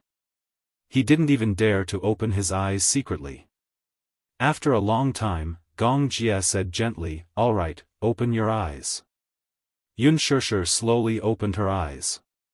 However, the moment she opened her eyes, a dazzling light leaped into her eyes. She was immediately attracted by this dazzling light. When she opened her eyes, she saw that a flower had been placed on her wrist. However, this flower was different from the others. Under the 3 blood-colored roses, there was a dazzling diamond. She didn't notice it at first glance because this diamond was embedded in the petals. Moreover, like a rose, its entire body was shining with a deep red. The blood-red resplendent diamond and the rose petals complemented each other. When she closed her eyes earlier, she suddenly felt her hand sink. It was because the resplendent diamond weighed at least 3 carats. Blood diamond. That was extremely rare and precious. A 1-carat blood diamond was already extremely precious. A 3-carat blood diamond could be described as priceless. Don't look down on this 3-carat diamond. It wasn't an exaggeration to say that it was a priceless treasure. In a London auction, a 0.9-carat blood diamond was auctioned for a sky-high price of 500 million. Chapter 1794. Yun Shishir's eyes widened in shock. She was so stunned that she could not speak. She reached out and gently stroked the diamond's surface. She could tell that the diamond had just been processed. The cut surface was a little blunt, so it was obvious that it had just been cut. Yun Shishir was so touched that she couldn't speak. She didn't know where the diamond came from. "Do you like it?" Gong Jia looked at her nervously, afraid that she would say, "Don't like it," and he wouldn't know what to do. This gift was part of the Gong family's collection. Back then, when his father was selling arms in the Middle East, he sold a batch of weapons to a local terrorist organization. The terrorist organization couldn't come up with enough US dollars, so they gave him a blood diamond as a reward. The terrorist leader didn't recognize the treasure, but that didn't mean that Gong Xiaoying didn't recognize it. This blood diamond couldn't be compared to a normal diamond. After he brought it back, he kept it as a treasure. This blood diamond was rare and precious. In fact, this blood diamond was 4 carats. After carving it, it was reduced to 3 carats. There was no other 4-carat blood diamond in the world. Even if there was one, it hadn't appeared yet. Before the second one appeared, the blood diamond in Yun Shishir's hand was the real king of diamonds. Gong Jia took the blood diamond that his father had carefully collected from Zhenbao Pavilion and ordered the designer to design and carve it overnight. Finally, on the way here, he used fresh rose petals to decorate the blood diamond into a bracelet so that he could personally wear the bracelet on her wrist. Yun Shishir was so touched that she couldn't speak. Just by looking at the design of the blood diamond, she knew that this guy had spent a lot of effort on it. "I like it a lot." Yun Shishir nodded. The satisfaction on her face wasn't fake at all. She sincerely expressed her love for it. She raised her head and said with a smile, "Actually, the fact that you're here is the best gift you can give me. Nothing else is as important as you coming. I definitely won't miss sister's engagement. Not only that, I won't miss any important occasions in the future." He spoke seriously and there was no trace of a joke on his face. Instead, it was extremely sincere. However, I have another reason for coming here. As Gong Jie spoke, he suddenly raised his cold gaze and looked at the man behind Yunshishi. He looked at Mu Yaja, but his gaze was no longer as gentle and docile as it was when he faced Yunshishi. Instead, it was piercingly cold and sharp. It was cold, scrutinizing, and directly pressuring. Mu Yaja also looked at him without any intention of backing down. Two pairs of eyes met in midair. Invisible sparks flew from the collision, like a smokeless war. At that time, the two men looked at each other, but it was more like a battle between kings. Their eyes met, but it was more like a confrontation. The collision of the two men's auras created a strong magnetic field that almost shook the earth. In the end, Gong Jie was the first to break the strange silence with a smile. Mu Yaja. Do you know who I am? If I'm not wrong, Mu Yaja's voice paused slightly, but his eyes were still cold. Hurricane Group. Chapter 1795. Oh, I'm sorry, but you guessed wrong. Gong Jie, on the other hand, had a look of pity on his face as he shook his finger. While Mu Yaja was puzzled, Gong Jie suddenly reached out and hugged Yunshishi's shoulder. He said to him mischievously, I'm not here today as a member of Hurricane Group. Instead, I'm here as my sister's younger brother to attend this engagement ceremony. The corner of Mu Yaja's eyes twitched fiercely. However, he heard Gong Jie say in a lazy tone, Ayaya, let me think. Actually, you should call me brother-in-law, right? Yunshishi was instantly amused by his mischievous tone. Mu Yaja's expression became even more strange. Could he imagine an enemy who had always been on the opposite side smiling and asking him to call him brother-in-law? Even though he was mentally prepared for Gong Jie to be Yunshishi's younger brother, he was still caught off guard. Although the siblings looked similar, if not for their different attire, height, and dressing, it would be difficult to tell who was who.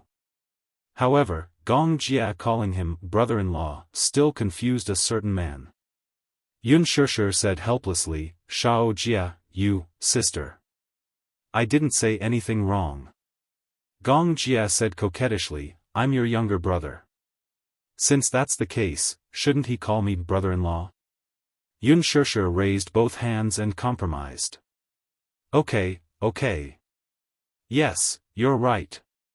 He should call you brother-in-law. Gong Jie had an I knew it expression. Then, he raised his chin at Mu Yaja in an incomparably calm manner. As if out of some kind of provocation, he grinned and said, since my sister has said so, shouldn't you call me brother-in-law? Sure. Mu Yaja also smiled elegantly. Then, he raised his eyebrows in a somewhat provocative manner and said, but before that, shouldn't you call me brother-in-law? Half a second after he said that, Gong Jie smiled and blurted out, brother-in-law.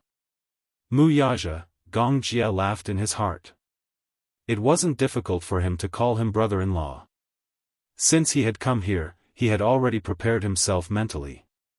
Even though he was well aware of the identity of the man in front of him, and that the blood of the person he hated the most flowed in his veins, he was willing to temporarily bury the hatchet for his sister. At least for now, he could let go of all hatred and face it calmly. Mu Yaja gritted his teeth and unwillingly snorted. Brother-in-law. Gong Jie seemed to be deliberately making things difficult for him as he said faintly, brother-in-law, you don't seem to want to acknowledge me as your brother-in-law. Mu Yaja, but it's okay. This isn't the main point of my visit. Gong Jie paused. Suddenly, he let go of Yunshishi's shoulder and strode toward him. He only stopped when he was standing in front of Mu Yaja. The two men faced each other. They had the same height and aura. When they confronted each other, they were evenly matched. Gong Jie looked at Mu Yaja coldly. He narrowed his eyes and his gaze suddenly turned cold. He said in a low voice that Yunshishi couldn't hear clearly, I'm here to warn you. If you dare to bully my sister and let her suffer even the slightest grievance, I'll destroy your Mu group. Chapter 1796. He didn't hear anything else, but the words, flatten the Mu group, were loud and clear, and he heard it clearly. A question popped up in Jiangshan's mind. Who is this guy? What an arrogant tone. Flatten Mu Corporation? What kind of courage does he have to make such a threat in front of boss? Is he here to cause trouble for the engagement ceremony? Jiangshan walked forward with a cold expression, but Mu Yaja raised his hand to stop him. Boss. Jiangshan was puzzled, but he didn't know why Mu Yaja stopped him. Lu Jinyu, who had rushed over, was also shocked to see this scene. He didn't hear what kind of provocation Gong Jie had said, but just by looking at his unfriendly attitude, he could tell that he had come with ill intentions. Mu Yaja's face darkened slightly, but he didn't say a word. Gong Jie stared at him like a tiger watching its prey, like a lion, defending his sister's happiness. Yun Shishir was marrying this man. Sure. He was willing to believe in his sister's judgment and choice. As her younger brother, even if he was worried, he had no right to interfere. However, his sister's happiness was the only bottom line that could not be crossed. His principle was to defend his sister's happiness. Just like how Yu had questioned Mu Yaja back then, what kind of reason did a person rely on to become stronger? His answer was the same as Yu's. That was to protect the person he loved. Yun Shishir was the person he loved the most. In order to protect her happiness, he naturally wouldn't shirk his responsibility. Gong Jie stared at him silently and didn't say a word. He was waiting to see how Mu Yaja would respond. After a long period of dead silence, as if a century had passed, Mu Yaja suddenly smiled and said, "Flatten Mu Corporation?" Gong Jie raised his eyebrows and didn't say anything. However, the emotion in his eyes was a silent warning. Since he could say such words, it meant that he could do what he said. Mu Yaja didn't have much of an expression on his face. He just faintly expressed his regret, "I'm sorry. I don't think you'll have the chance." After he finished speaking, his lips curled into a smile, but he was extremely conceited. Since he had decided to marry her, he would pamper her for the rest of her life. Regardless of birth, old age, sickness or death, regardless of wealth or wealth. Similarly, cherishing this woman was his bottom line as her husband. I don't need you to remind me of that. When Gong Jie heard this, he smiled and raised his eyebrows. Obviously, he was very satisfied with his response. That's the best. Yun Shishir looked over curiously. She couldn't understand the invisible confrontation between the two men. Gong Jie turned and looked at her. Then, he smiled and naturally hooked his arm around Mu Yaja's shoulder. I just had a friendly conversation with my brother-in-law. Mu Yaja was speechless. Friendly? He said, "Flatten Mu Corporation," in a friendly manner. The corners of Mu Yaja's eyes twitched. Yun Shishir obviously didn't believe him. She said suspiciously, "But I saw your expression just now. You looked very fierce." Gong Jie said truthfully, "Yes. Just now, I was threatening my dear brother-in-law. If he doesn't treat you well, I'll flatten Mu Corporation." Yun Shishir was stunned for a moment. She thought that he was joking and immediately said, "Shao Jie, stop fooling around." Chapter 1797. Yun Shishir didn't know whether to laugh or cry. With a clown like you backing me up, your brother-in-law definitely won't dare to bully me. But isn't it a little too exaggerated to say that you'll wipe out the Mu group? Although I know you're joking, your brother-in-law might think that you're a terrorist if he doesn't know. The corners of his lips twitched violently as he felt a pang of guilt. His words came true. He really panicked. "My dear sister, how did you know that your brother is a terrorist? Could it be the legendary telepathy?" Gong Jie immediately dispelled his doubts. She must be joking. He hid his identity so well. How could she know that he was a terrorist? But strictly speaking, he wasn't a real terrorist. He was just a little more awesome than terrorists, just a level higher. It could be said that if the Hurricane Group stopped the large-scale weapons shipments to the Middle East, it could be said that more than half of the world's terrorists could close down at home and have nothing to do. As the Hurricane Group that dominated the world's war situation, how could terrorists compete with it? Gong Jia immediately changed the topic coquettishly. What? Sister, you actually said that your brother is like a terrorist. I'm so sad. Unspoken smiled helplessly. Who asked you to speak like a terrorist? Gong Jia was speechless. He was used to speaking like this and couldn't change it. But, sister was biased, she was obviously protecting his brother-in-law. He felt so wronged. Gong Jia glared at Mu Yaja angrily. Mu Yaja felt a murderous gaze on him. When he looked back, he met Gong Jia's resentful gaze. The two men's gazes met again in mid-air and there was a burst of electromagnetic sparks. Mu Yaja glanced at Gong Jia and then smiled. He said in a low voice, "Don't worry, I know that my brother-in-law is joking. He said that because he's afraid that you'll be wronged, so I won't take it seriously." Although he said that, a certain man couldn't help but silently criticize in his heart. To be honest, he was actually quite curious. Although the man in front of him was young, his tone was arrogant and he actually dared to threaten him. Actually, he really wanted to see for himself what kind of means and capabilities this man had to be able to flatten the Mu group overnight. He knew this man's identity. He was from the Hurricane Group and had extraordinary capabilities. But the Mu group couldn't be wiped out by the Hurricane Group overnight. Did he think that the Mu group was weak? How could they be so weak that they couldn't even withstand a single blow? Jianghu and Lu Jinyu were perplexed. They exchanged glances, but neither of them knew what was going on. Brother-in-law? Sister? Brother-in-law? They were totally to be confused. What was going on right now? Up to Gong Jia and Jiang were similar. Jiang to Yun, Gong Jia to Yun to look. Then to Yun's. To Teet Tut. To Jiang T to look.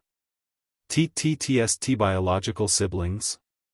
Lu Jinyu pointed at Gong Jia in surprise. Could it be that, this man who appeared out of nowhere is sister-in-law's brother? Unspoken smiled awkwardly. Yes, he's my brother. What's wrong? We do look alike. Unspoken explained, we're twins, so it's normal that we look alike. Chapter 1798. Twins. Then they were siblings. Jianghu was confused.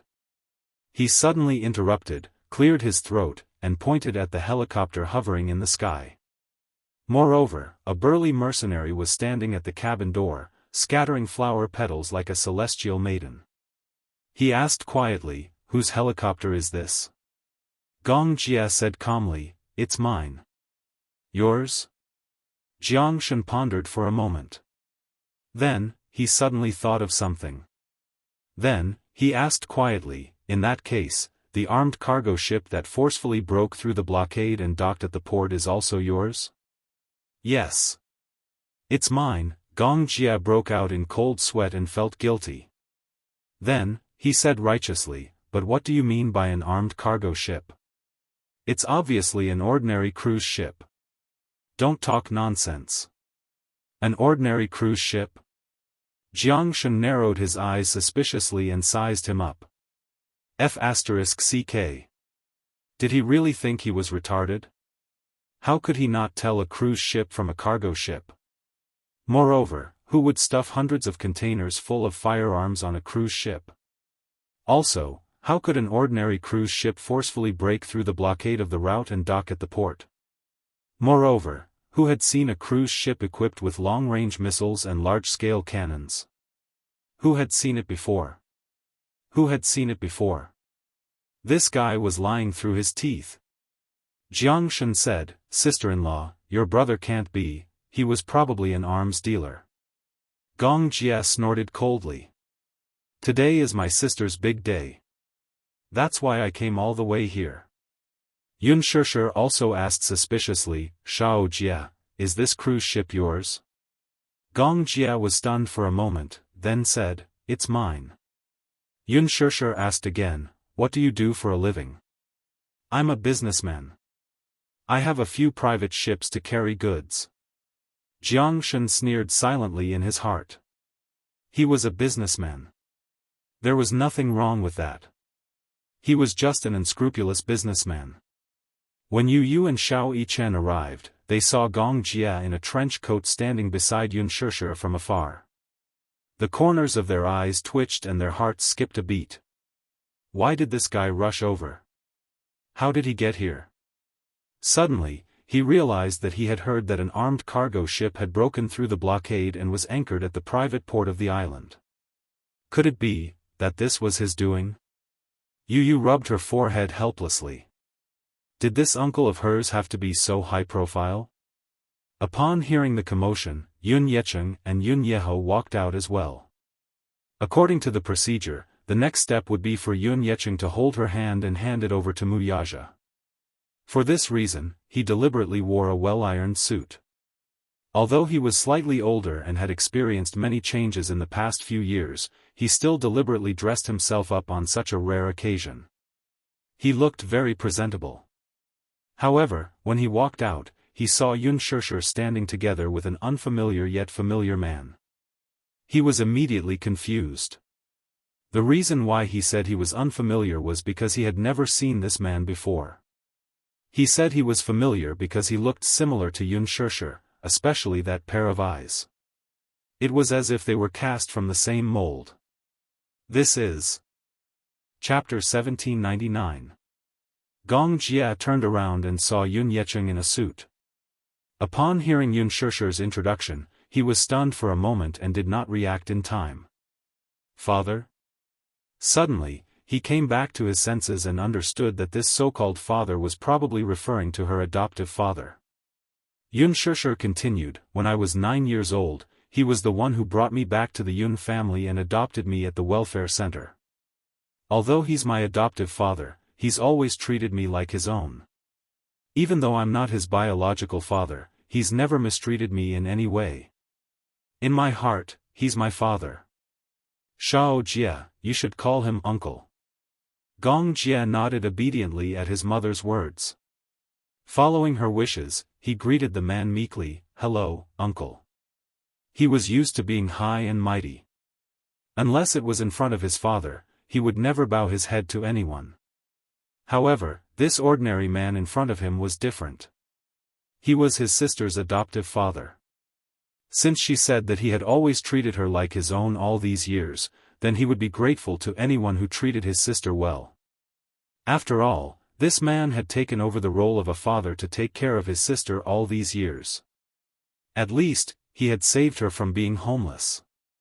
Just based on this point alone, he acknowledged it. Thus, this uncle was a sincere greeting from the bottom of his heart. Muyaja, who was standing at the side, was silent. This Gong Jia might seem arrogant and unruly on the surface, like a young and aggressive leopard, but in front of Yunshishi, he was as docile and adorable as a little lamb. This contrast, it was simply too much. Yu's lips twitched as well. This uncle of his was a classic sister con. He would do whatever his mommy said and would never refute her. He was extremely docile. He was a little uncomfortable. Recalling Gong Jia's domineering and unruly style on a daily basis, and then looking at this man who was like a little lamb right now, the little lad could not help feeling flustered. Shao Yichen, who was standing at the side, commented quietly, this man looks so much like mommy. Yu said, you should call this man uncle. Uncle? Shao Yichen was puzzled. Why? Idiot. Because he's mommy's younger brother. Mommy has a younger brother? And they're twins. Twins? Isn't that the same as us? Shao Yichen then said, this man is quite handsome. Humph. Good genes, nothing can be done about it. Yun Yecheng looked at the Gong Jia and smiled courteously. He then rubbed his hands nervously and looked at Yun Shishir inquiringly. Shishir, Dad, this is my little brother. When I was 9 years old, I was separated from him because of a car accident. I haven't heard from you for 15 years, but the heavens are kind enough to let us meet again. Yun Shishir replied, but her face was filled with joy. She did not have the chance to introduce her father to Shao Jia because she was worried that he would not approve of him. Alas, it turned out that her worries were unnecessary. Yun Yecheng chuckled when he heard that. Sure. Great. This means that we're destined to be siblings. Still, the car accident you're talking about. Yun Shishir said helplessly, I'll go back and explain it to you later. It's complicated. Chapter 1800. However, this man's identity was worth investigating. Lu Jinyu took another look at Gong Jia and was stunned for a few seconds when he caught sight of the epaulets on the latter's windbreaker. The symbol of this epaulet was very familiar. Hurricane Group? Lu Jinyu's face turned pale when he realized what was going on. Hurricane Group, wasn't that the #1 military group that caused the entire world to tremble in fear? It was said that they were so powerful that they could make the world tremble with a stomp of their feet. Their influence was terrifying. The Mu Group's power was obvious to all in the world. If one had to describe it, the world's financial system would fall into a state of depression with just a few sneezes from the Mu Group. However, the Hurricane Group was different. The Hurricane Group was a powerful family that controlled the world's war. It could be said that 70% of the world's weapons came from the Hurricane Group's military factories. The Gong family's every move was directly related to the direction of the war. All the wars in the world ended because of them, and they also started because of them. The world's financial system was in crisis, but the war never stopped. It could be said that the Hurricane Group was growing stronger and stronger, and it was a family that was feared by many. Lu Jinyu couldn't help but feel confused. What? Sister-in-law's younger brother was actually from the Hurricane Group? Who exactly was he? Judging from his momentum, he seemed to be of an extraordinary status. Could he be a core member of the Gong family? Jiangshan whispered, Jinyu, could this be someone from the Hurricane Group? Lu Jinyu said gloomily, judging from his stance, it can't be wrong. It seems like he's from the Gong family. In that case, sister-in-law's maternal family is also very powerful. But sister-in-law doesn't seem to know her younger brother's identity. It's a little strange. Boss is in trouble. He thought that he had married a little white rabbit, but it turns out that this little white rabbit has a group of lions behind her. Lu Jinyu suddenly mourned for Mu Yaja for a few seconds and then said, if sister-in-law is from the Gong family, then her maternal family is indeed difficult to deal with. Jiangshan's heart also ached for Mu Yaja as he observed a few seconds of silence. His heart ached for his boss for a second. Mu Yaja looked at them coldly, but he didn't know what these two fellows were silently criticizing him about. He glared at Zhang Xian as a warning. Lu Jinyu and Jiangshan cleared their throats in unison, feeling a little awkward. He told Yun Shishir, it's getting late. Since everyone is here, it's time to start the ceremony. Then, he walked over and wanted to hold Yun Shishir's hand. Gong Jia said politely, hello, uncle. I have something to discuss with you. Yun Yecheng was slightly unaccustomed to his gentleness, so he asked politely, what's the matter? Gong Jia lowered his head and glanced at Yun Shishir beside him. Then, he smiled gently and asked, can I take my sister's place at the engagement ceremony today?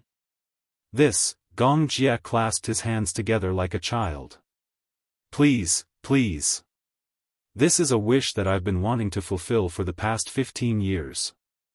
I hope that you can fulfill it for me. The reason why he had risked his life to rush all the way here at all costs was so that he could hold Yun Shishir's hand and walk through the ceremony with her. This was also his wish. Chapter 1801. Gong Jia then sought his sister's opinion. Sis, can I? I want to hold your arm as we enter the venue. Of course. Yun Yecheng agreed. Great. Great. Since you're her brother, it's Shusher's wish for you to hold Shusher's arm as she enters the venue on such a special day.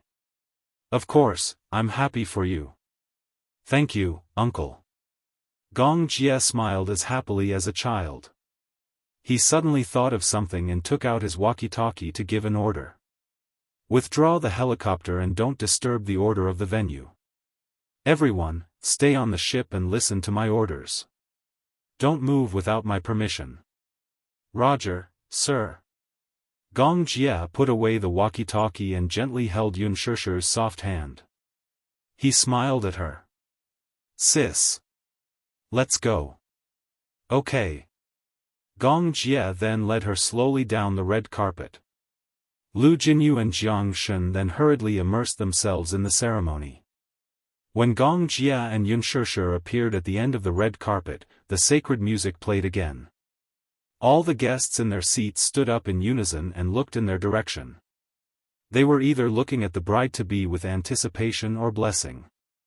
Yu Yu and Shao Yichen followed behind obediently. The two little guys walked up to Yun Shusher and silently lifted the hem of her gown that was spread out on the floor. A group of cute little flower girls standing in 2 rows walked up with flower baskets in their hands. The flower baskets were filled with fresh and tender rose petals. They wore pink gauze dresses and had small and cute angel wings on their backs. They were as cute as angels, just like the incarnation of Cupid, the god of love.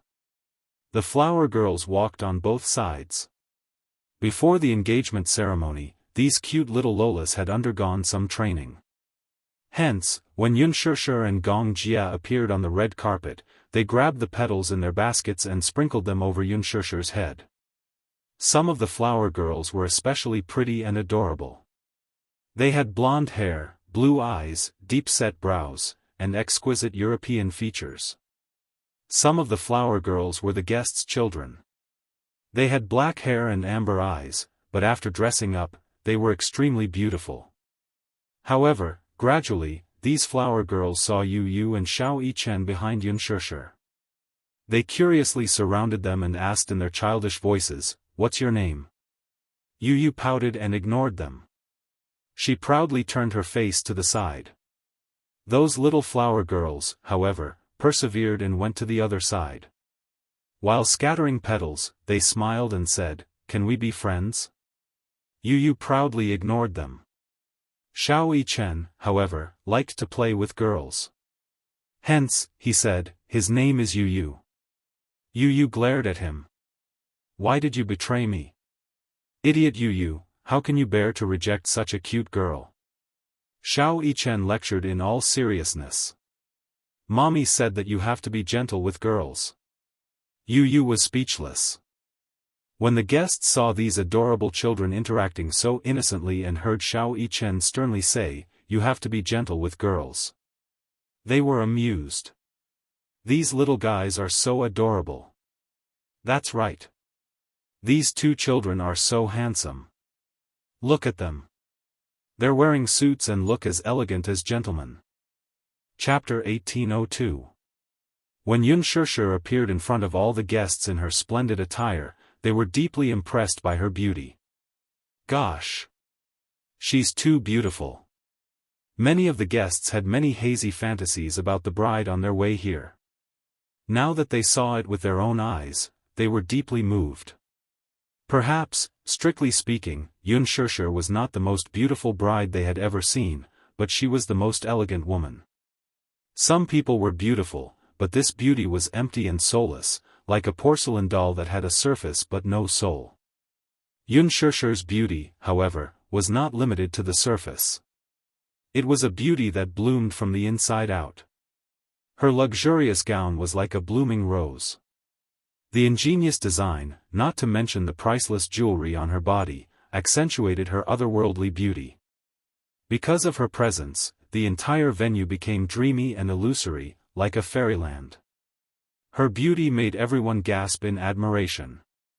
Someone noticed the bouquet on Yun Shusher's hand. Even from afar, one could see the dazzling blood diamond. Do you see the diamond on the bride-to-be's hand? It's so beautiful. It's as red as blood. It's so mesmerizing. That's a blood diamond. It's very rare. Even a carat of it is very expensive. It's basically something that can only be found by chance. This small one is priceless. Blood diamonds are the noblest among diamonds. Also, this diamond doesn't look small. It's about 3 carats. The craftsmanship of the carving is uncanny. It looks like the raw stone should be even bigger. What extravagance! Someone with sharp eyes was able to estimate the weight of the diamond at a glance. Yun Qingmiao and Yun Qinli were also stunned by Yun Shishir's expensive outfit. At first, they snorted disdainfully when they saw Yun Shishir's gown. They thought to themselves, marrying into a rich family is indeed different. Not to mention his outfit, just the accessories on his body alone would be enough to blind them. His heart was filled with envy and jealousy. However, it was out of his reach. However, when they noticed the bouquet on Yun Shishir's wrist, their eyes almost popped out of their sockets. They did not know how precious a blood diamond was. In comparison, this dazzling diamond was dazzling and mesmerizing. Which girl did not like diamonds? There was no way they could resist diamonds. Who could be as lucky as Yun Shishir to be doted on by everyone? Therefore, most people could only look at her in envy. When Yun Qingmiao saw the man holding Yun Shishir's arm, her eyes widened in shock and amazement. Qinli, look at the man beside Shishir, he's so handsome. He's better looking than many celebrities on TV. I don't think so. I think brother-in-law is more handsome than him. Although Yun Qinli said this, she still looked at him with admiration. But brother Mu is already taken. You'd better stop thinking about it. This man looks quite similar to Shishir. Xiangyu suddenly said from the side. Yun Qingmiao was surprised. She did a close comparison and found that the man looked very similar to Yun Shishir. She had never heard of such a person before, though. Chapter 1803. Yun Qingmiao chimed in. Judging from his attire, he should be a wealthy and respectable figure. Perhaps, he's also a big shot with a powerful background. Yun Qinli was a little jealous, so much so that the way she looked at Yun Shishir changed. Indeed, one could not compare with another. She envied Yun Shishir's good fortune. Initially, she was jealous that she had the opportunity to go to university, had a high academic qualification, and was born in the city. She was like a rich young lady who lived a life of luxury and did not have to worry about food and clothing. Later, when she met Yun Shishir's fiancé, she muttered to herself how she had met such a good man. He had an extraordinary background, a respectable family background, and a handsome face. She could not figure it out. How could she have met so many lucky people? In Yun Qinli's heart, Yun Shishir was like a princess who had been spoiled by the heavens. With so much love on her, she did not have to worry about living an ignoble life. Now, however, it was only at the engagement ceremony that she was truly defeated. Yun Qinli could no longer suppress the sense of defeat in her heart. Feeling unbalanced, she bit her lip and kept looking at the backs of Yun Shishir and Gong Jie. Under everyone's gaze, Gong Jie held Yun Shishir's arm as they walked to the flower arch. Then, they stopped in their tracks and stood there with a smile. Lu Jinyu walked over in a formal suit. He was in charge of this engagement banquet. As the MC of Mu Yaja's engagement banquet, he naturally felt honored. Therefore, he had gone through the script several times until Mu Yaja was satisfied with it. In many weddings, the opening speech was very emotional, but if it was too emotional, it would inevitably appear a little pretentious. With the microphone in hand, Lu Jinyu's concise and humorous opening speech pushed the atmosphere in the venue to a climax, driving the guests' emotions to a high. As a key figure in Xingyu Financial Corporation's board meetings, Lu Jinyu naturally did not have stage fright or shyness, but he could not help but feel a little nervous before going on stage. After all, it was different from the past. Today, he was going to make an opening speech. It was Big Boss's engagement party. He would be lying if he said that he wasn't nervous. If he messed up, his boss would definitely not let him off. Not only would his bonus be deducted, but he would also have to pay for his marriage. Therefore, he attached great importance to it. But when he went up on stage, he quickly blended into the happy and warm atmosphere. With excitement in his heart, he gradually unfolded the lines that he had memorized overnight. Xianxia held onto Gong Jie's arm. From the beginning to the end, her smile was gentle. Her gentleness was infectious and made people feel exceptionally warm. The atmosphere at the scene gradually increased. Lu Jinyu smiled and said, "Next, I would like to invite all distinguished guests to witness this most sacred moment together. Let's welcome our groom-to-be." Ceremonial music sounded. Under Xianxia's smiling gaze, Wuxia slowly walked towards her with flowers in his hands, welcomed by a group of little flower girls. At this moment, Xianxia suddenly became uncontrollably nervous. So much so that Gong Jie, who was standing beside her, could feel her extremely stiff hands. "Shao Jie. What should I do? I'm a little nervous," she said secretly, but her face was red and she had some difficulty breathing. Gong Jie did not know whether to laugh or cry. He said, "Why are you nervous? Are you afraid that the groom-to-be will run away at the last minute?" Chapter 1804. All right. Be good. Don't be nervous. He said gently as he patted the back of her hand to comfort her. It was like a form of encouragement, as though he was telling her not to be nervous because he was here. Xianxia looked up and exchanged glances with him. She took a deep breath, and only then did she feel less nervous. In the blink of an eye, Wuxia was already in front of her. All the guests stood up and applauded. His group of brothers stood at the side excitedly and whistled. They were obviously very excited. Wuxia turned slightly and put a finger to his lips, indicating for everyone to keep quiet. Everyone quietened down in an instant. He turned around and looked at her. His gaze was deep and gentle as he said, "Do you know? I've been waiting for you for 28 years for this moment." Xianxia was stunned and looked at him in disbelief.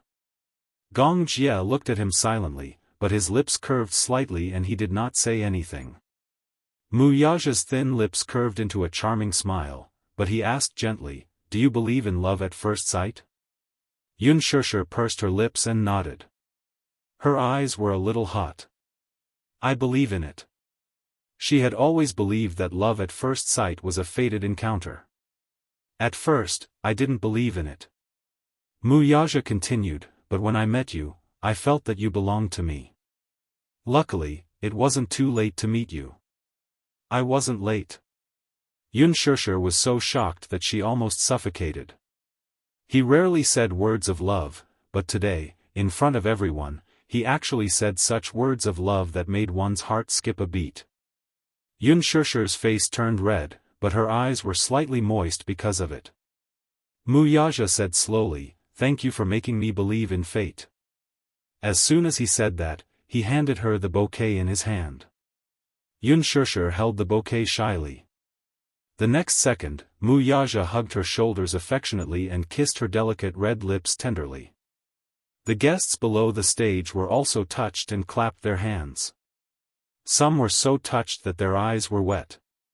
The most beautiful love might not be met in the most beautiful years, but it was the company of holding hands for the longest time. It was the most beautiful thing to have until the end. At this moment, Gong Jie quietly let go of his hand and stepped down from the stage. He stood by the side and quietly watched the tender scene on the stage, his gaze gradually deepened. At this moment, he put aside all the feuds and resentment, and offered his most sincere blessings for the person he loved deep in his heart. "Sister, will be happy." As long as she could be happy, he would not regret his decision no matter what. After a short moment of tenderness, Lu Jinyu walked up to the stage and said mysteriously to the guests, "Let's invite our honorable little guest to perform a special performance for everyone." Xiao Yichen walked up to the stage and then walked to the center of the stage. He stood between Mu Yaja and Yun Shishir and suddenly took out a small magic wand. "Next, I'm going to perform a magic trick for everyone." "What magic trick?" Lu Jinyu pretended to be mysterious.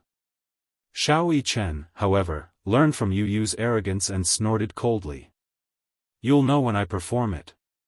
The guests roared with laughter. They all thought that this little guy, who was as serious as a little adult, was really too adorable. He was pretending to be mysterious. Chapter 1805. The little guy suddenly waved his hands in the air to the music in the hall. He closed his eyes and looked very stylish.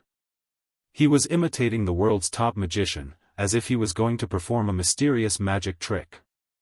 However, after waving his hands for a long time, nothing happened. Mu Yaja had no idea that there would be such a trick during the ceremony. He looked confused. Yun Shishir's eyes widened in curiosity as she waited to see what the little lad was up to. Yu Yu, who was standing at the side, fell silent. What kind of clown was this guy trying to pull on stage? Lu Jinyu urged, "Did you conjure anything?" Seeing that nothing happened, Xiao Yichen got a little anxious. His face flushed red as he said, "Don't be anxious. I'm still brewing." As soon as he said that, the guests below the stage burst into laughter again. They were amused by the child's cuteness and playfulness. "This child is so adorable." Yu Yu raised his eyebrows. Playfulness? In his opinion, Mu Yichen was a clown. What kind of trick was he up to? Mu Yichen waved it around for a long time, but there was still no movement from it. The guests below the stage burst into laughter again. Mu Yichen suddenly felt uneasy and asked Lu Jinyu for help. "Uncle Jinyu, what's going on? This isn't how the script was written." However, his voice wasn't soft, and everyone below the stage heard him clearly. This time, he was exposed. Yun Shishir snorted and burst into laughter. Mu Yaja and Yu Yu held their foreheads in tacit understanding, clearly feeling helpless. However, Lu Jinyu said in all seriousness, "Have you forgotten the magic trick that I taught you yesterday?" "That's right.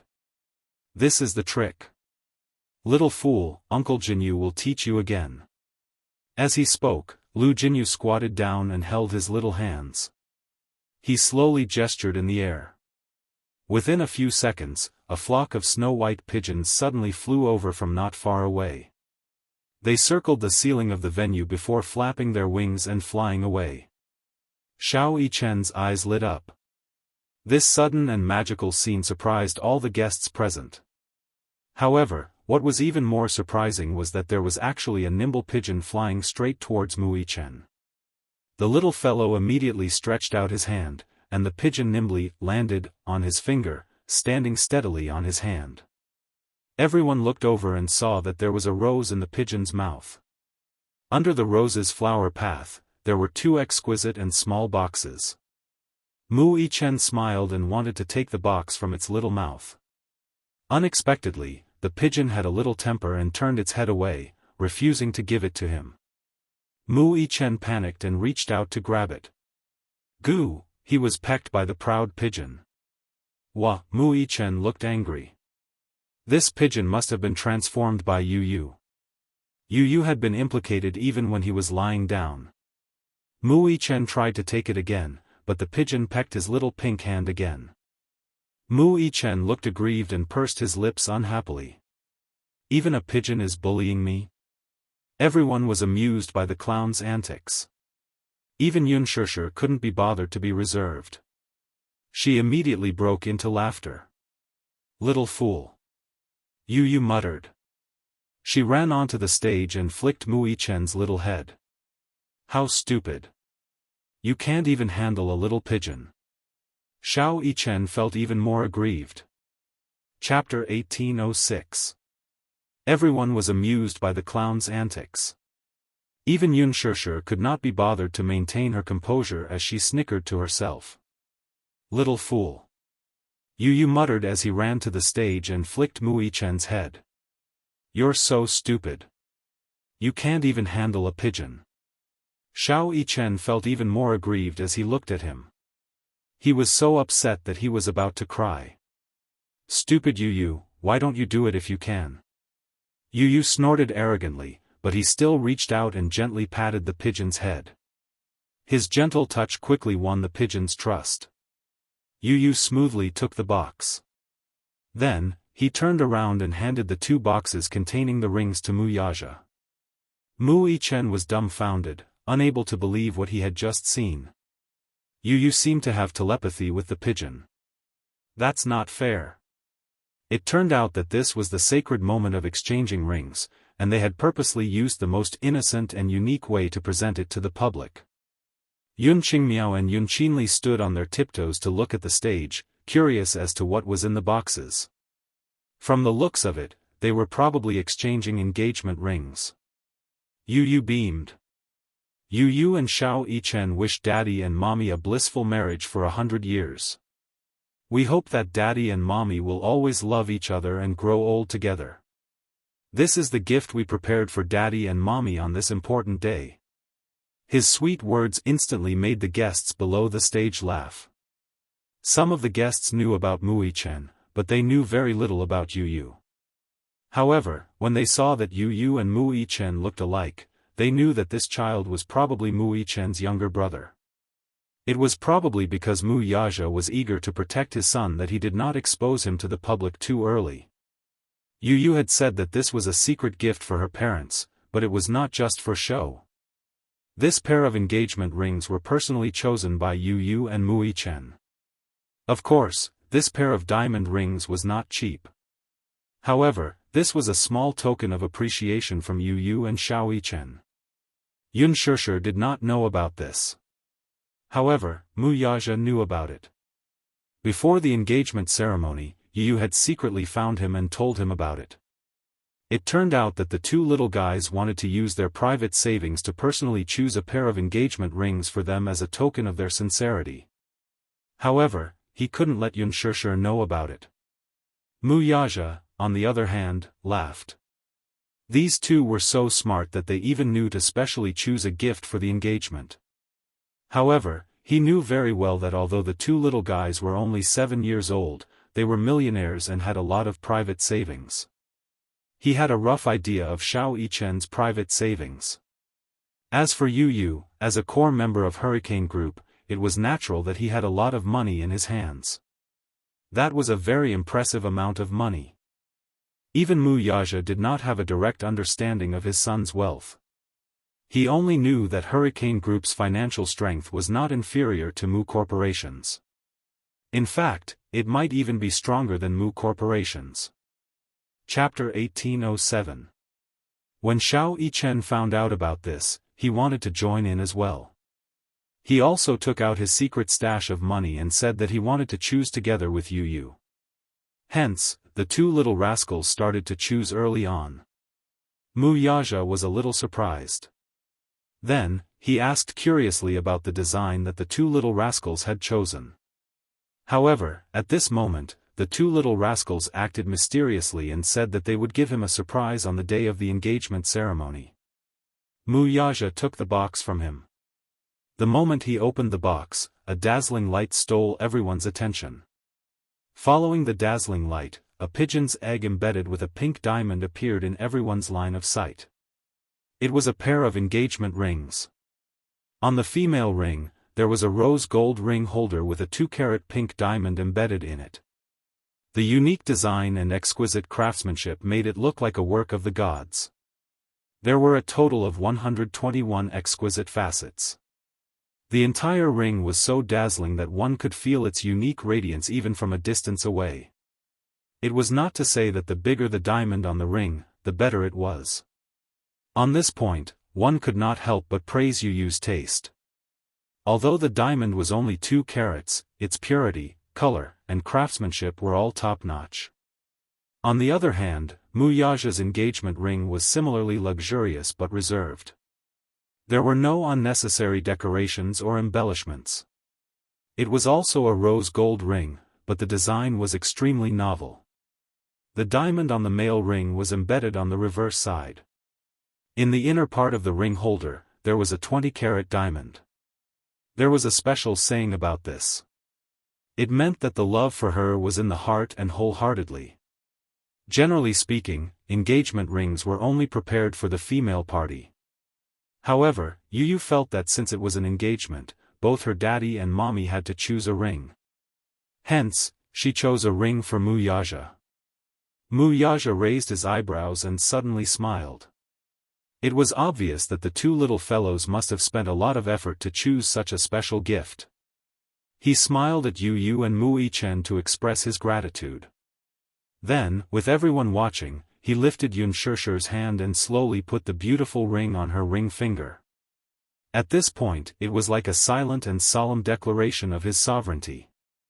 From now on, this woman would be his rightful fiancée. Under everyone's witness. Yunshirshir gently raised her hand. On her slender finger, there was a ring that was so beautiful that it could not be any more dazzling. She smiled and lifted Wuxia's hand. She took out the diamond ring and slowly put it on his ring finger. From this moment onwards, he was officially her fiancé. When Yunshirshir thought of this, countless complicated feelings welled up in her heart. In the end, there was only sweetness and gratitude. Kiss me. Kiss me. Kiss. Kiss. The guests below the stage were infected by the sweet and warm atmosphere. They could not help but encourage and cheer loudly. Chapter 1808. Wuxia, on the other hand, generously hugged her waist and, under everyone's blessings, gently planted a passionate kiss on her delicate red lips. On the stage, as the two of them hugged and kissed, the applause below the stage also erupted without holding back. It was just a light kiss, but he knew when to stop. With that, the engagement ceremony was completed. Yu and Xiao Yichen walked down the stage. Mu Yichen looked back 3 times as he walked. Seeing his daddy and mommy blissful moment, he was so happy that he wanted to fly into the sky. However, as he was distracted, he bumped into someone with a plop. Mu Yichen lost his balance and was about to fall backward. However, the man reached out his hand and firmly supported him as he was about to kiss the ground. Thank you. Huh. Mu Yichen was about to turn back to express his gratitude when he looked up and saw Gong Jia, who was wearing a snow-white trench coat, looking down at him expressionlessly. Yu stood beside him and looked at him with disdain. What an idiot. How could you bump into someone when you're walking? I was just looking at daddy and mommy. All of a sudden, Gong Jia bent down on one knee with great interest and looked at him at eye level. His lips curled up slightly as a rare look of calmness appeared on his face. He was very tall as Wuxia. On top of that, he had the natural aura of a king. When he knelt down, it felt as though he was condescending. What's your name? Mu Yichen heard this and smiled confidently. He had inherited Wuxia's arrogant demeanor and was natural and unrestrained. My name is Mu Yichen. Do you know who I am? Gong Jia teased him. Mu Yichen tilted his head and smiled. I know. Oh. You're mommy's younger brother, so I have to call you uncle. With that, Mu Yichen placed his hands behind his back and called out obediently, Uncle. Gong Jia was amused by him. Good boy. Mu Yichen said, but I called you uncle. Shouldn't you give me a big red packet? Gong Jia was stunned. He turned his head and exchanged glances with Yu. He furrowed his brows curiously. Is there such a thing? Yu fell silent and then said, yes. Uncle, when in Rome, do as the Romans do and give him a big red packet. Gong Jia. After that, Wuxia and Yunshirshir walked off the stage and began to receive the guests' blessings. Soon, the gift that Jianghu had prepared was presented before everyone's eyes. It was a 9-tiered cake with 2 exquisite dolls made according to Yun Shishir and Mu Yaja's likeness. The entire cake was exquisitely made, with beautiful decorations and rich colors. One look at it and one couldn't help but drool. It was said that this cake was made by a famous chef and was flown over. Jianghu asked eagerly, "Sister-in-law, do you like the gift I prepared?" Yun Shishir smiled and nodded. "I like it." Jianghu was instantly elated and his face glowed. Yun Shishir suddenly said softly, "But it's not as thoughtful as Jinyu's." Jianghu, Lu Jinyu, who was standing at the side, was instantly satisfied. Jianghu was in tears. "Sister-in-law, I'll give you a big red packet later too." Chapter 1809. Lu Jinyu patted him on the shoulder. "See? Red packets may be tacky, but sister-in-law likes them." The rest of the group immediately agreed to prepare a big red packet, which tickled Yun Shishir to no end. The dishes were served one after another at the gala. The guests were holding plates in their hands as they chatted and toasted in front of the buffet table. Yun Qingmiao and Yun Qinli kept looking around in the crowd and finally spotted Gong Jie's back at a table. They exchanged glances, and Yun Qinli urged, "Sis, go and find out his name." "Why do you want me to find out?" "Because you're dressed up prettily today. Men naturally can't refuse a beautiful woman." Yun Qinli's words were clear and logical. Yun Qingmiao, on the other hand, was secretly delighted. She subconsciously tidied her hair and looked at herself in the mirror before finally walking toward Gong Jie. Gong Jie held his plate and looked at the dazzling array of dishes, but his gaze eventually landed on the dessert section. Like Yun Shishir, he had a sweet taste and especially loved desserts. Therefore, desserts were irresistible to him. Gong Jie had just reached out his hand when a woman's hand suddenly reached out from his right and touched it. His sensitivity jolted and he quickly retracted his hand, frowning in displeasure. He had an extremely serious mysophobia and usually did not allow anyone to touch him. Even if he did, he would wear gloves in advance. He did not like anyone to touch him. Except for the people close to him. Thus, while feeling displeased, Gong Jie could not help but look to his side. He saw Yun Qingmiao standing at the side with a red face and looking at him awkwardly. She appeared to be at a loss and looked apologetic. "Sorry. I didn't do it on purpose." Gong Jie's face was cold as he scrutinized her from head to toe. His frosty gaze made Yun Qingmiao look even more innocent. I just wanted to try this dessert too." She forced a smile and gave a seemingly reasonable explanation. Unfortunately, unlike other men, Gong Jie's eyes were sharp enough to tell at a glance that this woman was deliberately trying to get close to him, which was why she had played such a small trick. Alas, this method of hitting on him was too boring. He had seen enough. Gong Jie had no lack of women around him. With his handsome appearance and domineering aura, as one of the heirs of the Gong family, his power was shocking. The women around him were like a river, flocking to him like a flock of ducks. There were even some who used unscrupulous means to get close to him and attract him. However, he was used to ignoring women. Unless there was a biological need, women were dispensable to him. He didn't need love. Therefore, he would definitely keep a distance from women unless he had a great need for them. Yun Qingmiao felt embarrassed as she looked at his cold face. This man seemed to be very difficult to approach. He looked noble and arrogant. His face was indifferent, and his eyes were especially cold and sharp like icicles that could pierce one's skin. Gong Jie turned around expressionlessly.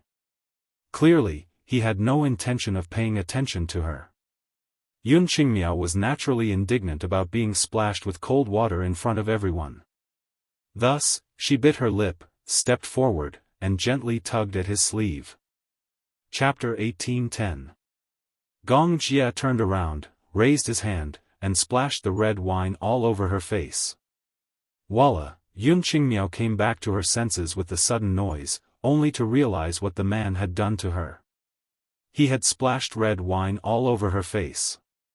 Drops of red wine slid down her cheeks and eventually drenched her hair and dress.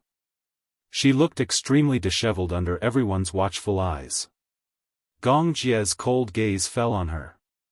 His deep voice was as cold as ice, and his face was expressionless.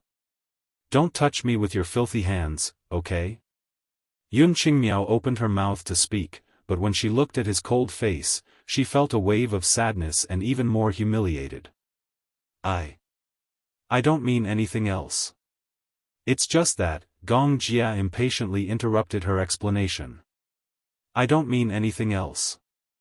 I just find you annoying, so stay away from me." She was so embarrassed that she froze on the spot. Her feet seemed to be nailed to the ground, and she could not take a step forward.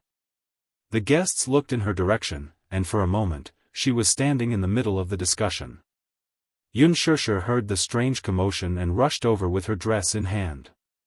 However, she was stunned when she saw the scene. "Shao Jia, what's going on?" Gong Jia saw her, and the coldness on his face was immediately replaced by a gentle expression. "Sis." "Shao Jia, what's wrong with her?" Yun Shishir glanced at Yun Qingmiao, who was surrounded by the crowd, and then at the mess she was in. She could not understand what had happened. "It's nothing. It's just that she touched me with her filthy hands just now. It's really annoying." Gong Jia's voice turned cold as he said, "If it weren't for Sis's important day today, she can forget about keeping that hand of hers." His voice was not loud, but it reached Yun Qingmiao's ears clearly. She could not help but shudder at such a cold and frightening statement. It was so cold that it penetrated her heart. These words were not false at all. In the past, at a private party, a woman had tampered with his wine glass in order to get Gong Jia. When the Gong Jia found out, one of her hands was crippled on the spot. Perhaps, on the surface, this man was so docile and well-behaved. This tenderness was only limited to Yun Shishir. Other than her, the Gong Jia treated women rather coldly. This was something Yun Qingmiao had learned firsthand. For a moment, she was embarrassed and aggrieved. She covered her face awkwardly, lifted her messy dress, and hurriedly left. Yun Shishir furrowed her brows, not knowing what to say. Gong Jia saw her eyebrows tightly knitted, suddenly a little nervous. "Sister, are you angry with me? How could this be? You don't look well." "I'm not angry." Yun Shishir smiled helplessly. "But Shao Jia, there are some people that you don't have to care about." Gong Jia said guiltily, "I'm sorry. I'll restrain myself next time." Yun Shishir smiled. "All right, good boy." She gently stroked Gong Jia's head, her eyes full of indulgence. Yun Qingmiao returned to her room, and Yun Qinli arrived shortly after, only to see her sister huddled in a corner and crying silently. "Sis, are you crying?"